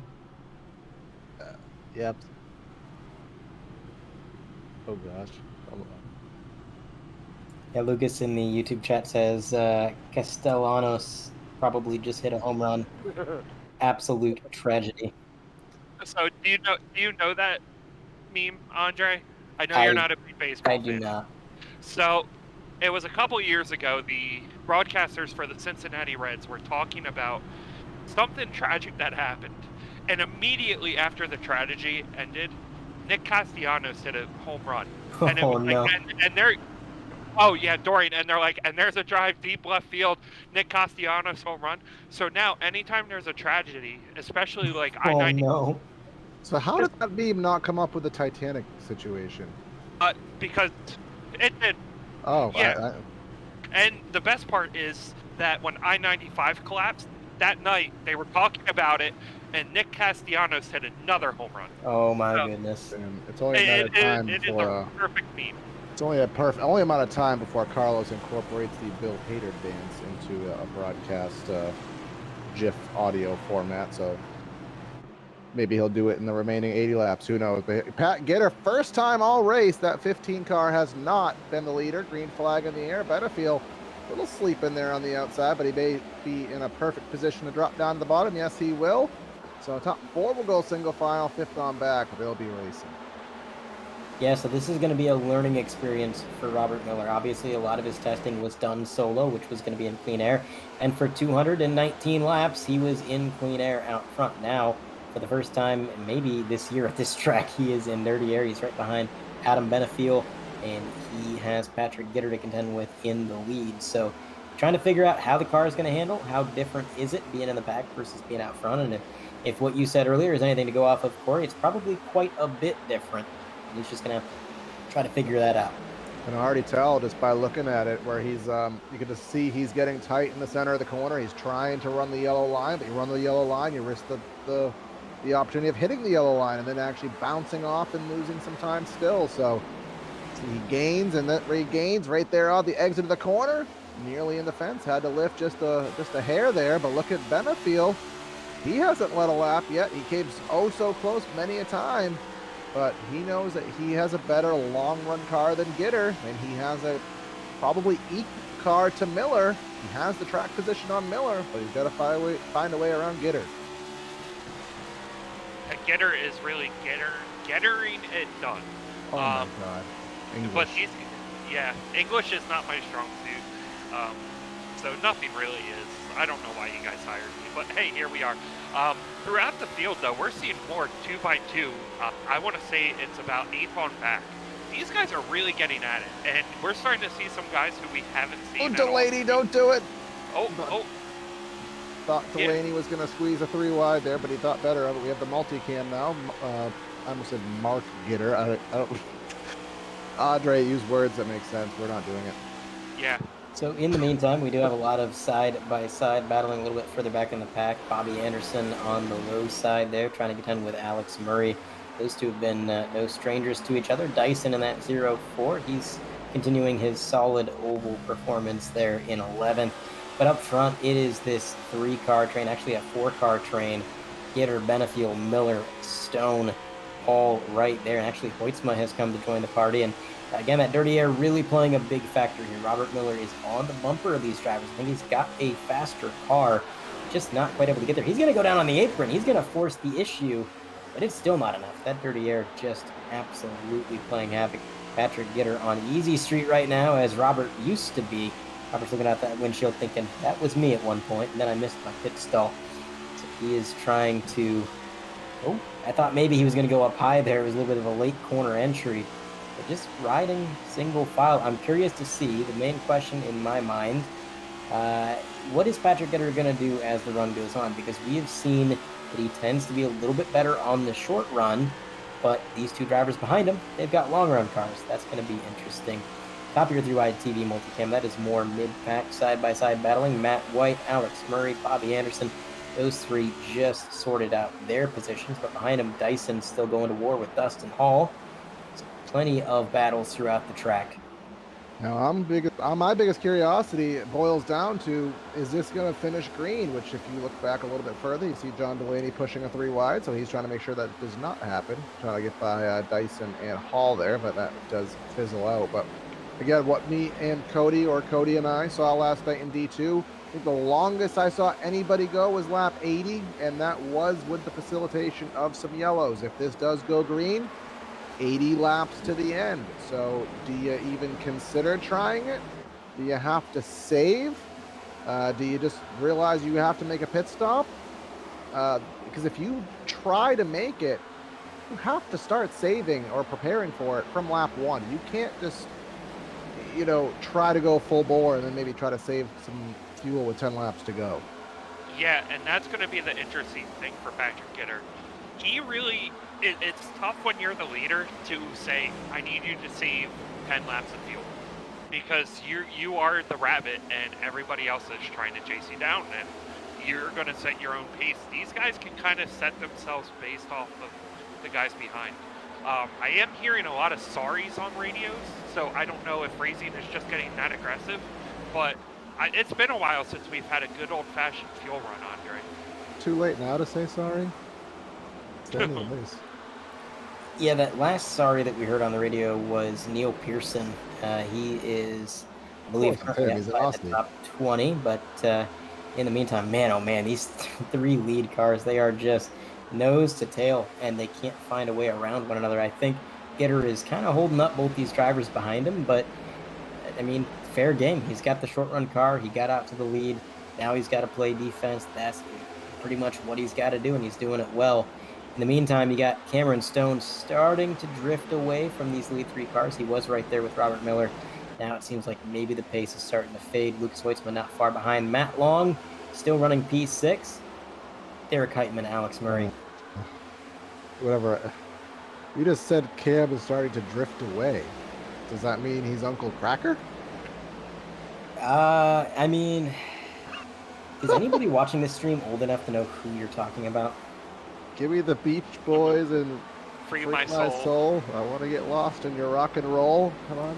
I have not thought about Uncle Cracker in a very long time, and I would have liked to keep it that way. Are we even allowed to say that name in 2023? I think so. You know, Corey, though, when I knew Uncle you were Race? trouble. I knew you were trouble when you walked into this booth. Look what you made me do. I wish I knew enough Taylor Swift songs to make fun, but I don't. I don't know about you, Well, but I am really feeling 22 tonight. Me and so. Carba vibe like that.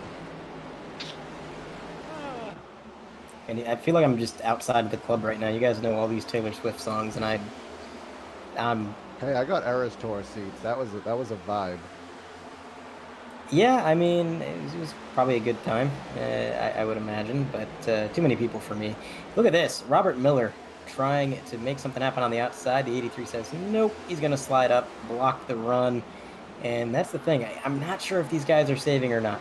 This is definitely a track where if you have to conserve, if it comes down to a fuel mileage race, it's possible. There's off throttle time. If you listen into the engines on these cars when they go through the corners, there is a good few seconds where they are off throttle before they get back on. Again, only 14 degrees of banking, so it's not really going to carry you through wide open, which means you could let off a little bit sooner and maybe get on the throttle a little bit later. And if any of these guys are shifting, which I don't think they are this year, then maybe just do that. It's not. Whether they still are, I don't know, but they definitely were last night in D2. We had a couple different strategies to play, and I do want to addendum before I throw us down the rabbit hole of this being a fuel mileage race. The longest that we saw anybody go was 80 laps. That does not necessarily mean that was the fuel window. That just means that's the longest we saw. So for all we know, they can go 90 and they just didn't want to, but we would just deduce with our very, very powerful brains that could be the end of the fuel window. Yeah, no smart person has definitively said that is factual. So we may be having a storyline. We might not. So if anybody in chat knows, let us know. Or you can let us just make drama and then have it be completely inaccurate.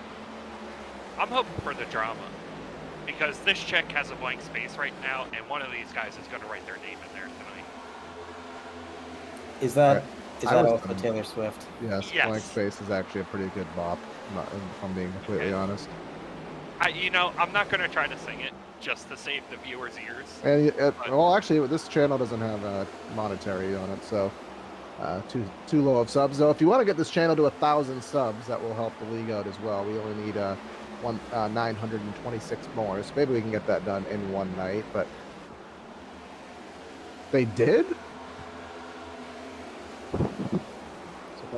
Carlos, you'll have to talk with me afterwards because this is actually very vital news for me as someone who is very trying to get to 1,000 subs. So this is very interesting news for me. But look at Robert Miller stock on the back bumper of that number 83 Martin PT Camaro as that VRS Logitech Mustang, as I'm trying to help these guys out with their sponsors. Look at the 15, looking to the high side there. Who is that lap car to the inside? Maybe throwing things off just a little bit. That's the 33, I think, of Rob Tracy, I believe it is. But Miller is starting to experiment with lines, trying to avoid that dirty air wherever he can. He's doing everything he can to try to make this move. He knows that we're getting down to it, less than 60 laps to go. And we're getting close to the end. Now is not the time to be riding around in a train. The aggression levels are going up. Cameron Stone still falling just a little bit off pace. He's not too far back, but just not quite in a striking position, we'll say. Lucas Oitzman, Derek Heitman, those guys have been lurking a little bit further back there as well. Also, John Delaney back inside the top 10 again. I don't know how many times we're going to have to say that tonight, but he's clawed his way back to a decent position in that number 6. Matt White right in front of him, about 0.4 of a second between Delaney and White, so possible point there. Dyson just outside the top 10. He's trying to grab that top 10 here at this oval circuit. Dustin Hall's had an up and down night. We've seen him closer to the front, closer to the back. He's currently sorting out to somewhere in the middle, around about 13th. Alex Van de Sant, he's gained a few positions. Last time we checked in on him, he was about 20th, now up to 14th. So running order definitely changing all throughout the field. Yeah, absolutely they are. And all these guys who we're starting to see enter the mix in the top 50, they're just trying to shake it off from what was happening earlier tonight. Even I'm done. Okay, yeah, that's the last one, I promise. But I thought that last one had to get it in there. But yeah, no.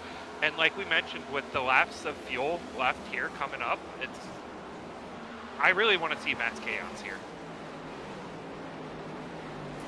Yeah, I don't think that the calm is going to last forever. I think, we got a move for the lead. Adam Benefiel has passed Patrick Gitter on the low side. He hasn't secured the position yet, but he is there. He's got the nose. He's trying to bring Robert Miller in tow.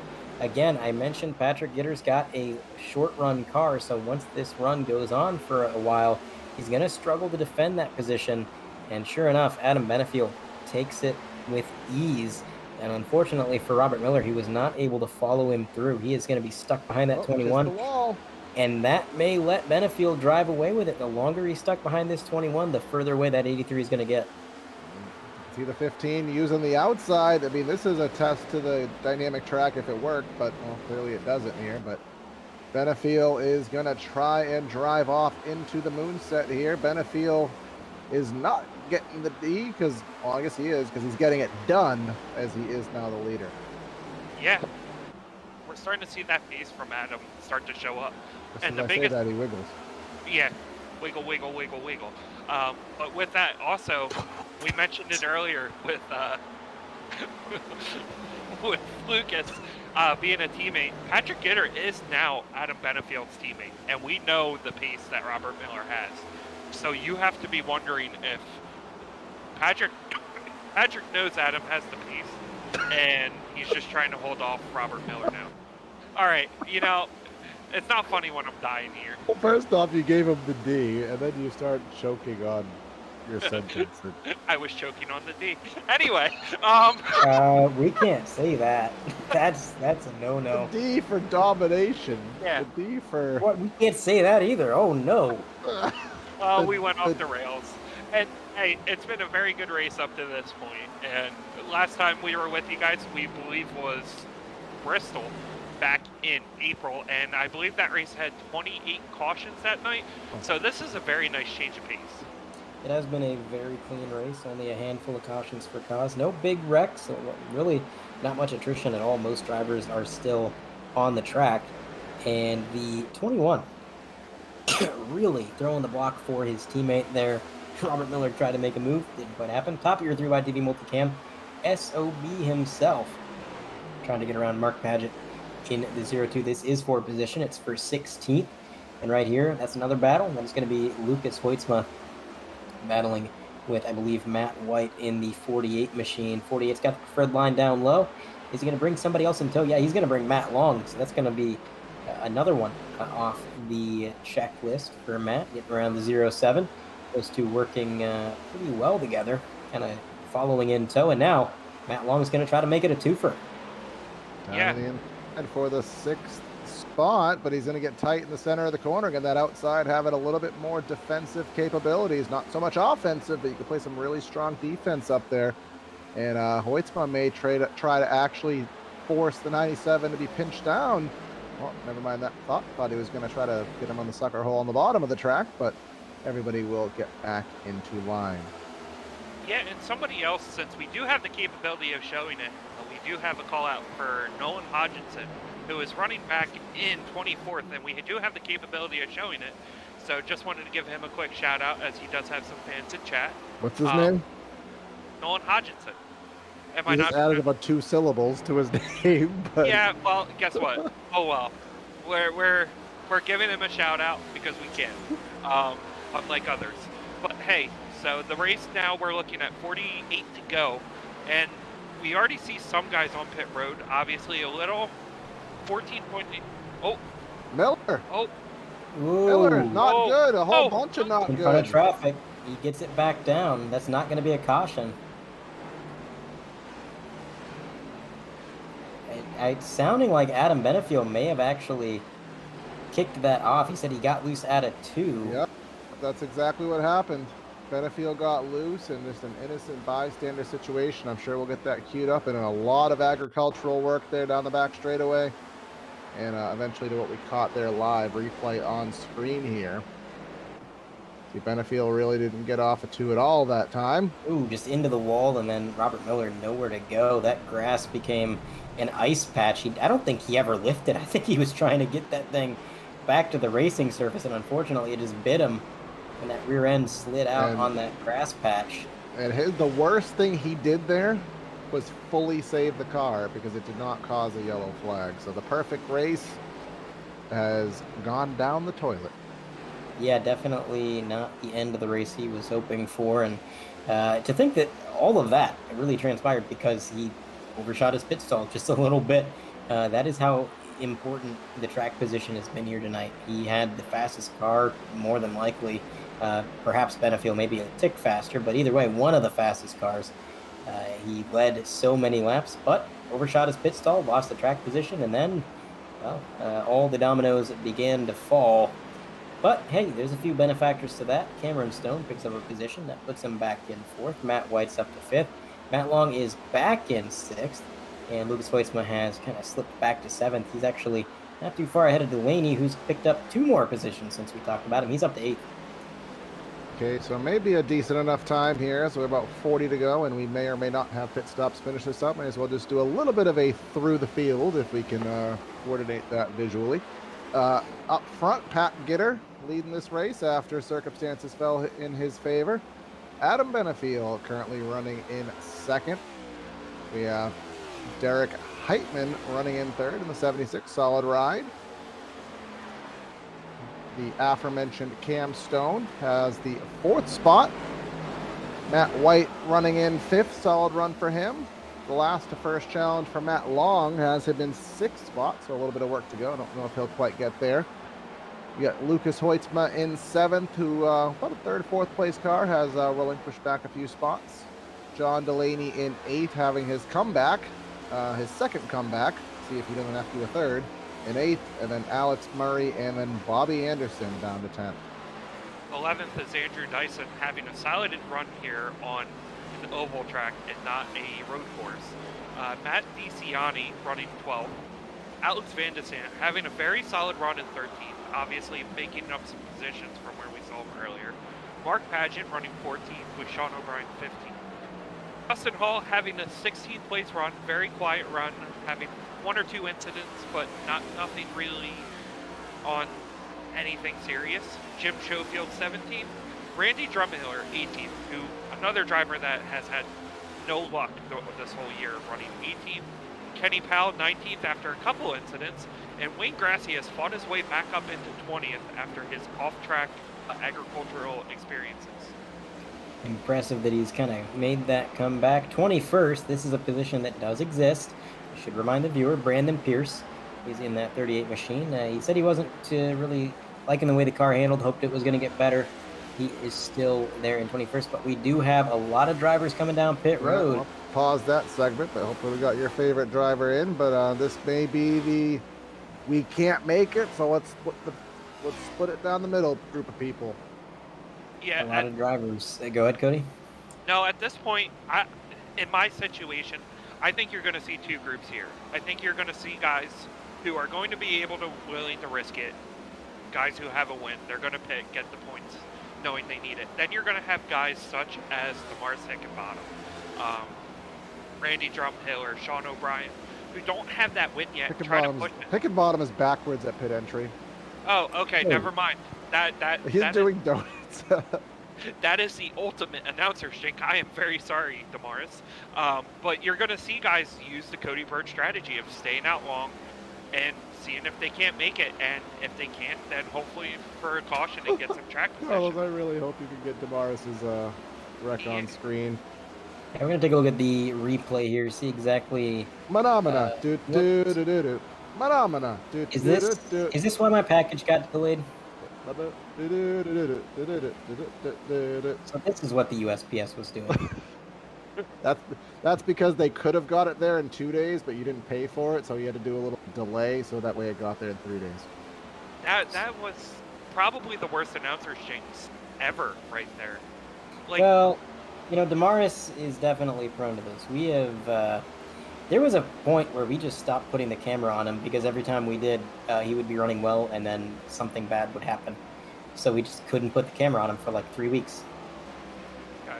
But Adam Benefield has retaken the lead with Patrick Gitter on pit road. Benefield. There we go. Okay, we're good. But somebody I'm going to think about that is going to try to stay out long here is Cameron Stone. He wants that win.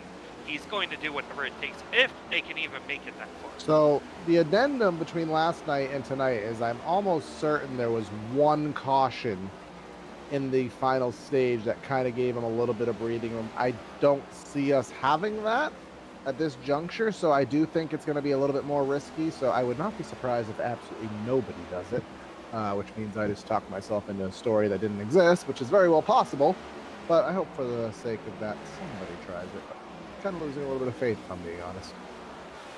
Yeah, I'm not sure too many drivers can make it because what we were seeing, as we go 3 wide momentarily, top of your 3 wide TV multicam, AO, was that nobody was really conserving. A lot of those drivers were pretty much flat out from the very beginning, and you said it yourself, Corey. If they really wanted to try to make it to the end, number one, it was going to be close, and number two, they were going to have to save from the start of that stint, and pretty much nobody did. They weren't thinking that far ahead. So now, the fuel tank's getting a little bit light. They want to get fresh tires and have enough time on those fresh tires to actually use them. So now is the time to come down pit road. We got about 33 and a half laps to go. Yeah, and we see Adam on pit road here, handing the lead over to Cameron Stone. But I think we're going to see some different strategies here with 34 to go. It's just some guys are really going to want that win, and some guys are just going to play it safe and get points. We are down right now a second on pace from the best lap to the most recent lap. So if you are Cam Stone, how much longer do you want to continuously lose a second at a time and put yourself in the wall off turn number 2? That doesn't help causes out. So definitely going to want to pit very soon because that time will be time he needs to gain. Sometimes you want to be the chaser. Sometimes you want to be the chasee. I'd rather be the chaser. And here he comes to the attention of his crew. Cam Stone, no stranger to saving fuel necessarily, but I don't think that was in the cards this time. I'm not sure it was in the cards for anybody, quite frankly. Hoytsma, Long, Dyson, DeCiani, Powell, Pierce, these drivers still out on track, but from Stone on backwards, they've pretty much all pit. Well, no, Knopf and Taylor. Gonna have to get a confirmation on that name. We'll have to ask him. We'll just say it completely wrong, so that way there's no chance that we're offending him. I mean, true. Sean O'Brien Jr. in the top 10. He's coming down pit road, I believe. He's going to go a lap down and everything just getting shuffled up as drivers come down pit road. Some drivers stay out. as this bit sequence goes on, a little bit more commentator trivia, and this is one that I think actually neither of you will get. Who has the race trim track record here at Nashville? Is it an Indy car? It is an Indy car. Dario Franchitti. Sam Hornish. Senior or junior? Junior. Sam Hornish Jr. it is. His lap time was a 22.968. Oh, we never answered mine. Who got their only ever NASCAR Busch Series win here at the Nashville Superspeedway, approximately 2002? Okay, actually, I might know this. No, I don't. Never mind. He was a 3-time Craftsman Truck champion. Mike Skinner? His name rhymes with Schmack Schmrig. Scott Riggs. Jack Sprague. I honestly didn't know he ran any Busch Series. Yeah, in 2002, he was actually a championship contender in 2000. I think it was 2002. He was a championship contender in the Busch Series, and then went up to the Cup Series and absolutely flopped on his butt with the Zero car.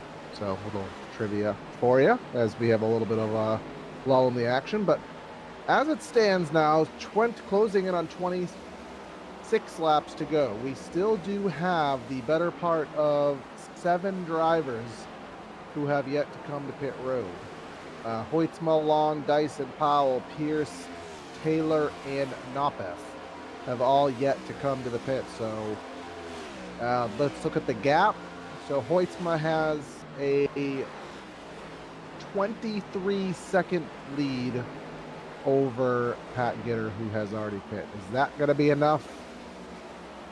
I don't think it is, because it's going to be about 2 seconds a lap for fresher tires. 29.97 to a 30, so 1 second last time by. 1 second, so 22 seconds to go 26 laps. That time will degrade, so Gitter will slow down. Hoytsma will probably level out. There is going to be lap traffic. Photo finish.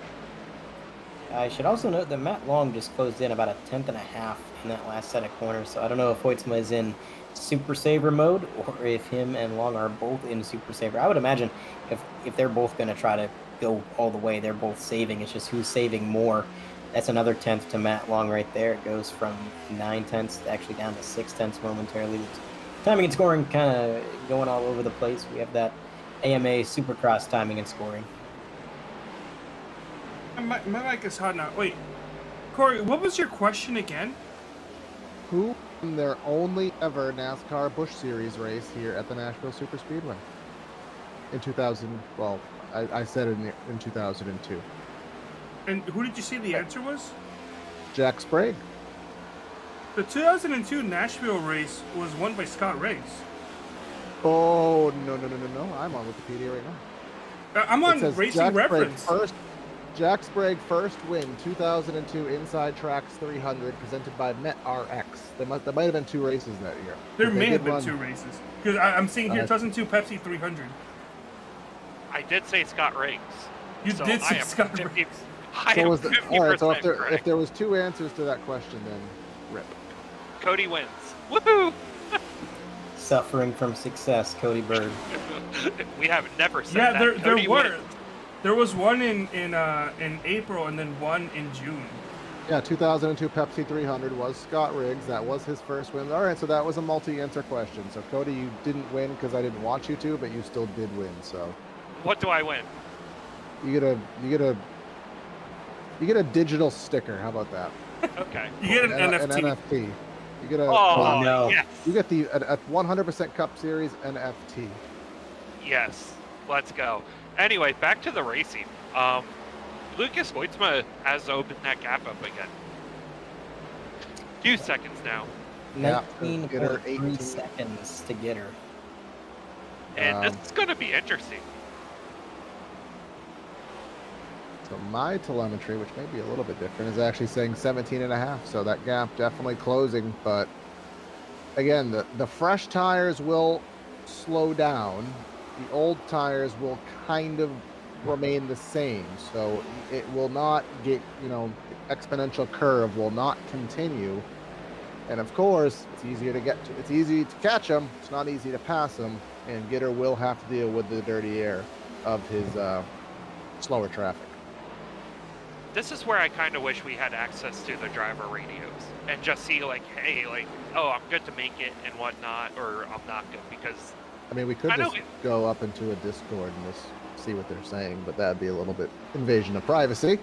Yeah, I did send a message out to the crew chief for Brandon Pierce, Jeffrey Souza, to see what is happening. Currently no comment though, so I guess they're focused in on the finish of this race. So if no comment means that they're going for it. Because if he wasn't going for it, he would have just said, I'm not going for it. Well, no, I didn't even get an answer. So that still means they're going for it. Yeah, maybe. Because if you're not doing something, you'll say it. But if you are doing something, you want it to be hush. Yeah, I feel like that's accurate. So the gap between Hoytsma and Gitter, 16.9 now as far as the timing and scoring on the broadcast is concerned, which actually does sync up with my timing and scoring on the iRacing in Sim. So I don't know why your timing's a little bit different, Corey. Could just be a weird server thing. I don't know. It's kind of fluctuating. But 19 to go. So right now, Gitter is closing in enough that he's going to get there before the end of the race. But as we already established, there is a couple of factors that could change this. Lap traffic, for one. There's going to be a significant amount of that. And also, the other thing to think about, Patrick Gitter's tires are going to start to fade until they reach a plateau. Now, that being said, even after they reach that plateau, I would not be surprised if Patrick Gitter is still faster than Hoytsma by a little bit, just because he's been so fast all night long. He's been up inside the top 3. He has passed Hoytsma on speed numerous times tonight. That plateau may not be the saving grace that Hoytsma needs it to be, but either way, this is going to be a lot closer than you might think. Yeah, we're definitely in for an interesting last 15 laps and to see what happens. And something else, and I think we jinxed Alex Van de Sand. He is currently on pit road in 31st place. So our announcing cursing here tonight, Corey, is on par. I'm trying to dictate what may have happened to him. I will do my personal recon, and if I can sort something out, I will let the records show. So Matt Long was in second place right behind Hoytsma. He's gone into super saver mode. He's 3 seconds back now. He actually got passed by Dyson, who is currently P2. We have a replay here on the screen. Looks like Van de Sant just getting stuck on that outside wall, possibly broke something mechanical under the body panel. Not able to get it down to the apron. 2 right side tires in the grass results in the 24 of Oh yeah, there was a really bad incident with O'Brien as well. So now hold on. When Van de Sant came and took that toe, that was Cameron Stone on pit road. We're going backward. Whoa! There we go. Whoa! So that was SOB coming back out on track. How is that not a caution? I don't know how that was not a yellow flag. That was right in the thick of it. And unfortunately, something broke on that 96 machine. You can see it right there. It just didn't turn through the tri-oval.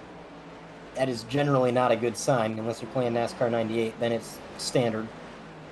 But I'm curious as to what happened to Stone there, because when Van de Sant took that toe, we saw Stone on pit road with him. He already pitted 20 laps ago. Well, that was 20 laps ago. Oh, okay. Yeah, it's just I caught it on timing and scoring that he was on pit road. So that's what happened. My apologies, I confused you. I'll take the blame. No. I think you even said it was like so many laps ago, and I didn't quite hear it. But in the meantime, the gap that we've been following, it is starting. It is kind of stabilizing. It's going to be about 11.9 now, with 13 to go. So, I don't know. This is going to be really, really close. And he's still. So actually, we're following it to Gitter, but Benefield has. He's gaining faster.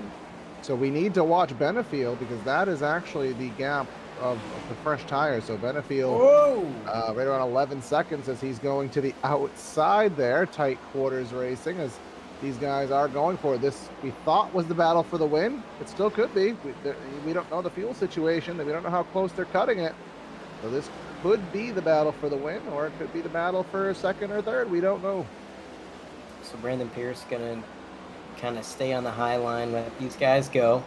Not holding up too much, but he did kind of lessen or shallow up the entry of the corner for the 83. Don't want to take too shallow of an entry in these corners. Going to cost you a little bit of time, but it is now 10.7 seconds with 11 laps to go. They're definitely going to get there.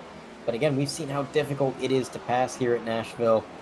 Borderline impossible. And look at this. Robert Miller a lap down. He's trying to get his lap back, or perhaps, as Carlos suggested, he might be pushing him, trying to give him a bit of a boost down the straightaway. Is he playing defense? Oh, he is. We just heard on the radio, Robert Miller said, you know what it is. He is helping his teammate, and he may play a little bit of blocker defense should these guys get to him. Does that go against the 100% rule? Well, no, there is a rule in the league, thanks to Bryce Hoffman from Daytona, that you cannot be pushing a guy around the track if he is But if you're not touching him... He's not touching him. No, but it's almost like Robert should be in front of Lucas. Or they're going to hit each other and wreck each other. No contact. And then Andre's going to go cry in a corner. But I don't think this technically violates anything. I do that every day anyway, Cody. Well, yeah, I mean, don't we all? It's 2023. So let me just get a perspective here. So Miller is on 30-lap tires, so they're in the same vein, slightly older than what Gitter and company do have at Benefield. So he's not at full pace, but I guarantee. Hey guys, look at this. The gap, 8 seconds with 8 to go. It was at one point. It was less seconds than it was laps to go. Like I said, it's leveling. Yes. This is going to get interesting. So Benefield a 30.4. So and even if they get 1.1 seconds last time by 1.1. So that was actually a little bit higher. And I wonder how much Miller he's trying to help, but I wonder if he's actually, if he wanted to help, what he would do is he would actually back up to about a second in front of Benefield and put that competitive dirty air on their noses. That would be the way to help right now.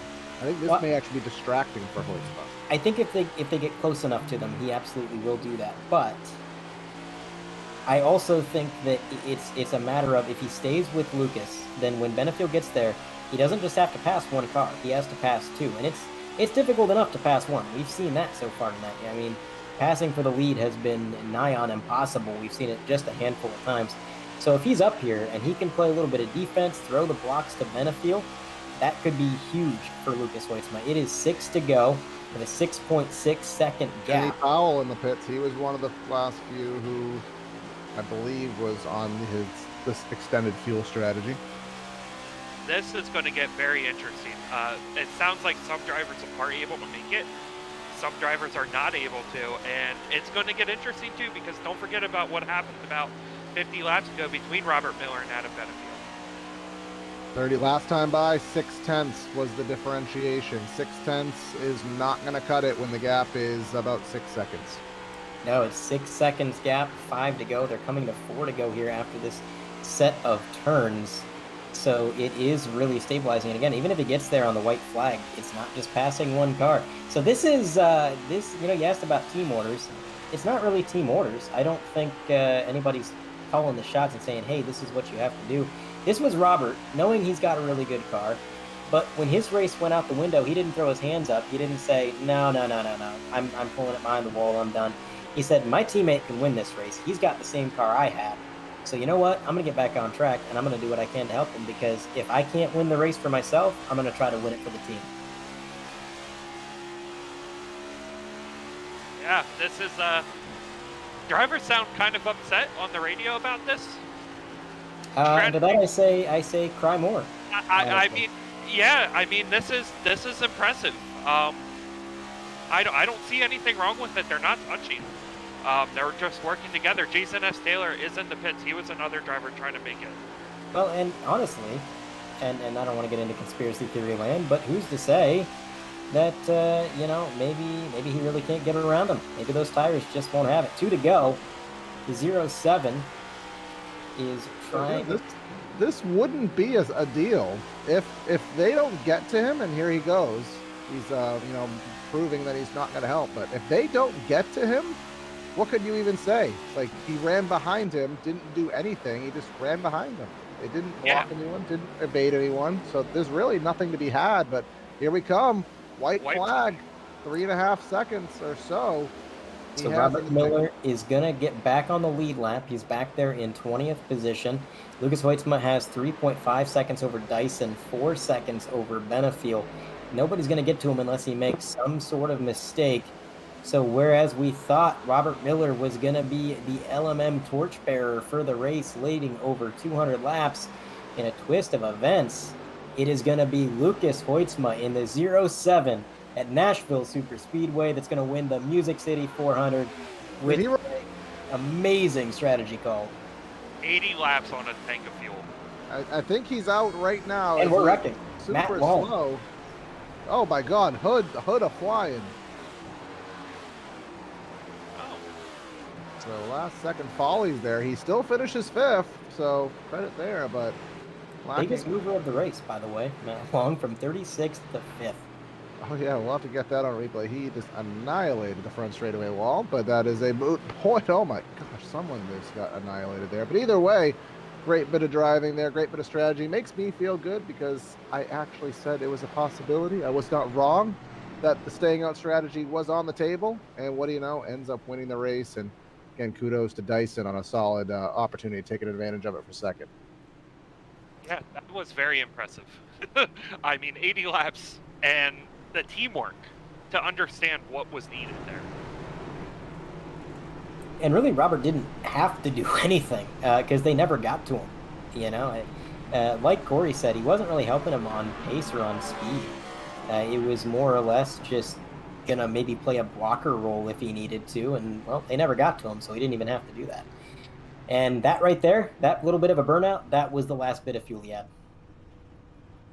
Oh, what a race. Well, they will have to call the tow truck to push him back to victory lane. I don't know if Nashville does have a real victory lane, so they'll have to help him out with that. But a solid bit of driving here. I think we're pretty much done with this thing, so we can go ahead and start the post-race show here. Final results on the screen. Lucas Hoytsma gets that win via the fuel mileage there over Andrew Dyson. Another one stayed out the full 79 laps. Adam Benefiel gets the 3rd. Pat Gitter with the 4th.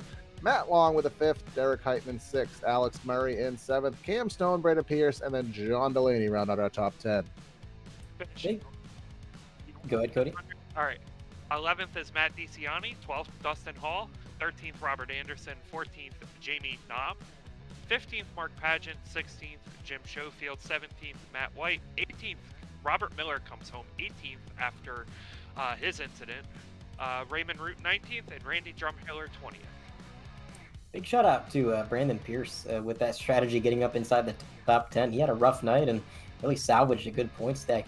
Outside of the top 20, Neil Pearson, Nolan Hodgson, we got Wayne Grassy, Damar Sickenbottom, Tanner Marty, and again, shout out to Wayne Grassy. I know we kind of picked on him a little bit in the booth. We like to have fun, but all the incidents he had, and he was in 23rd. That's not too bad, all things considered. Tanner Marty right behind Damaris. Then we've got Kenny Powell, Jason, nobody calls him Jedi Taylor, Sean O'Brien Jr., Devin Medeiros, Rob Tracy, and just rounding out the rest of the field, Alexander Van de Sant almost salvaged something. Richard Reagan was a powerhouse at the start of the race, unfortunately finishing 87 laps down. Kyle Ammon tests out the safer barrier to bring it 33rd. 34th goes to Jeremy Miller. Tyler Pinsino did not start, I don't think. And Dalton Mobley, 265 laps. So actually, Tyler Pinsino did start. He was out at some point, 245 laps to go. In the meantime, we do have our interviews lined up. We're going to start with 3rd place, Adam Benefiel. We will hand him to you, Corey. All right. 3rd place. I mean, I don't know if anybody thought that the fuel mileage was going to work, but clearly it worked out and not in your favor there. You had the chance to get around Miller when he screwed up in the pits and just got beat on the strategy card, man. How's it feeling? Sucks. You have a car like that. I mean, what am I supposed to be happy about it? Oh, of course. Oh, I would not expect anyone to be happy. I mean, but what was the mindset in that camp? Was it even a possibility? Was it close? Do you see yourself as a fuel mileage guy that could consider it? Where did you stand when that decision had to be made? I don't. No comment on it. I'm frustrated with it. Just a good car. Had a damn good car. Stayed up front all night. Kind of played it different than we normally do. I made a mistake getting out of. I was racing with two guys that I was very comfortable racing around, and I slipped, tried to save it, and I took out a guy that probably should have won the race. So my apologies there, but I don't. You know, they pulled it off. Whatever. Happy for Lucas. I don't know. Just doesn't sit right with me. Well, while we're in the vein of probably not being happy about things, I'll ask the question that has upset a couple people that we've talked to during the race. We head to the street circuit next week. What's the mindset in the 83 camp headed to Chicago next week? Turn right and left, and try to do the best we can. It's another racetrack, so we'll have to go in there and learn it. Just another race. Do what we can with it. Not really. Road courses aren't really my strong suit, but if we can get a top 10, that's fine. I don't know, man. I'm just I get whatever. You, man. When it's in the bag, when something happens, it's a tough pill to swallow, man. But it's still a solid run, still a good points day, and we'll see what you can get next week. Yep. Thank you. All right, a very frustrated third place out of the booth. I've been there, losing a fuel mileage race because somebody somehow saved it. That driver was Cam Stone that beat me on fuel mileage, and I was mad for 3 days. Anyway, it's Sonoma. We're gonna hand second place Andrew Dyson over to Cody Bird. Andrew, this is Cody up in the booth. You got a copy? Hey guys, how you going? So first question I have, what time is it currently in Melbourne? 1:32 p.m. exactly. Okay, so it's midday. I thought it was like early morning. But first off, great run tonight. 9 a.m. so it is pretty early, but anyway. So first question I have for you is obviously coming off a win at Sonoma, you come to a oval where you even said that you're just trying to figure out ovals a little more. Come in, finish second with a great fuel mileage call. What was your thought there? Well, yeah, unexpected because I didn't really have great pace tonight. I thought at best on pace I was probably looking at back of the 10, maybe 11th, 12th, something like that. So that was probably the best I was going to do with if I did the same thing as everybody else. So for me, it was just best to try something different. Gotcha. Yeah, and obviously throughout the race we saw you moving. What were the conditions out there like most of the race? It looked like the track was getting slick throughout. Well, for me, yeah, I felt like I was pretty much loose the whole time off the corners. I tried to tweak it a few times, made it tight, had to go back to being loose. It was kind of the better of two evils, and that's where I was at. It didn't really change a whole lot from the transition in daytime tonight. Maybe that's why I found it was better to drive it on the loose side. So I stuck with that, and yeah, it still wasn't the greatest, but did the best I could with it. And now obviously next week we head to the streets of Chicago. What are your thoughts going into there? Are you looking forward to it? Yeah, I really like Chicago. I used to really like the old layout, the prototype layout, I suppose, and they've changed it now. They've changed to like turn 3 and sort of the second last corner in those areas, and it used to be a lot nicer the way it was. It was harder, probably the way it was, so I liked it, but still looking forward to it. It's a fun track. Absolutely. So we'll look forward to catching you next week, Andrew, and good luck and congrats on your second place run. Thanks, guys. Andrew Dyson out of the booth. Now let's have a word with the race winner, Mr. Hoytsma. You got a copy? Yes, sir. Well, Lucas, that was a beautiful strategy call. Every other driver on the track thought about it, but you're the one that did it, and it got you the checkered flag. With a little bit of help from your friends, you brought it home. Yeah, a bit of a Danica win here tonight. Honestly, I wasn't even ready for that to happen. I thought, caution would come out or something else would happen. Wasn't expecting it to work at all, but that last caution, Robert's like, it takes the fuel out of it. We're just gonna split it in half here. And I'm like, you know what? I can't beat you anyway. I'm gonna try something different. So I filled her up. I was like, I'm gonna try to save to the end. So that whole run, I was just sitting there clutching it, letting off early, doing as much as I could. And about halfway, I'm like, this is possible. I can do this. So I just kept with it. I started saving a bit more, and then Robert had an incident up there, and all of a sudden he's behind me, and I'm like, he just pulls up to me. I'm like, well, shoot, this is falling in perfectly. So he got me, I don't know, a tenth of a gallon at most. It didn't help as much as I think he thought it would, but you know, I was running out off of 4. It was cutting it close. Yeah, he was right on your bumper, maybe trying to give you some draft to maybe save a little bit of fuel. But, you know, Corey was saying up in the booth, maybe that was a little bit more distracting for you than anything. What was it like with him just right there on the spoiler? Yeah, I honestly, like, it may have helped a little bit. I don't know. I was looking at my mileage. It didn't really go up, and I was running the same lap time. So I was like, I don't know. It's not hurting it. I can tell him to stop. I think maybe if he was in front of you, it maybe would have helped a little more. I don't know. But either way, solid strategy win. And it does tie you for the season wins leader. How do you feel about that? You know, for what I've come from last year, it took me all the way until the playoffs at Talladega to get a race win, and here we are with 3 already. So it definitely feels really good. Feels good about, you know, the next coming weeks, because I'm probably going to miss the next 2 weeks, so I'm going to need them points. And yeah, it feels good to get these playoff points and really going to the playoffs feeling good. And get a win here at Nashville. I rarely win here. It's not definitely my best track, but nothing like a little strategy called take it home. So you're unfortunately going to miss the ever so exciting Chicago street course. Is that what I'm hearing? Yeah, as a former Chicago native, it's not too excited about that track. Would much rather have gone to the Oval in that area, but Yeah, you know, NASCAR doing NASCAR things. Almost like most of the fans would agree. But anyways, Lucas, congratulations on the win. We're going to let you go celebrate, and we will see you, I guess, in a couple weeks. Alrighty, thanks, guys. See ya. Race winner out of the booth, and you know, he kind of feels like that one fell into his lap. He was kind of talking in Discord there in our team chat, but the way I see it, strategy wins a strategy win. Everybody else could have went out there and tried to save and clutch and do whatever they could, and they didn't do it. They came down pit road and they lost. Yeah, sometimes it's better to be good. Sometimes you got to be good. Sometimes you got to be lucky. Sometimes you get a little bit of both. I think that's basically what happened for Hoistman, and we'll throw even Dyson in there as well. But anyways, that is going to do it for us here at 100% and 3 Wide TV. Shout out to Carlos Acosta, pushing buttons, bringing all the action to your TVs and computers. I've been Andre Graham Bush alongside Cody Bird and Corey Silva. We will see you next week. Peace.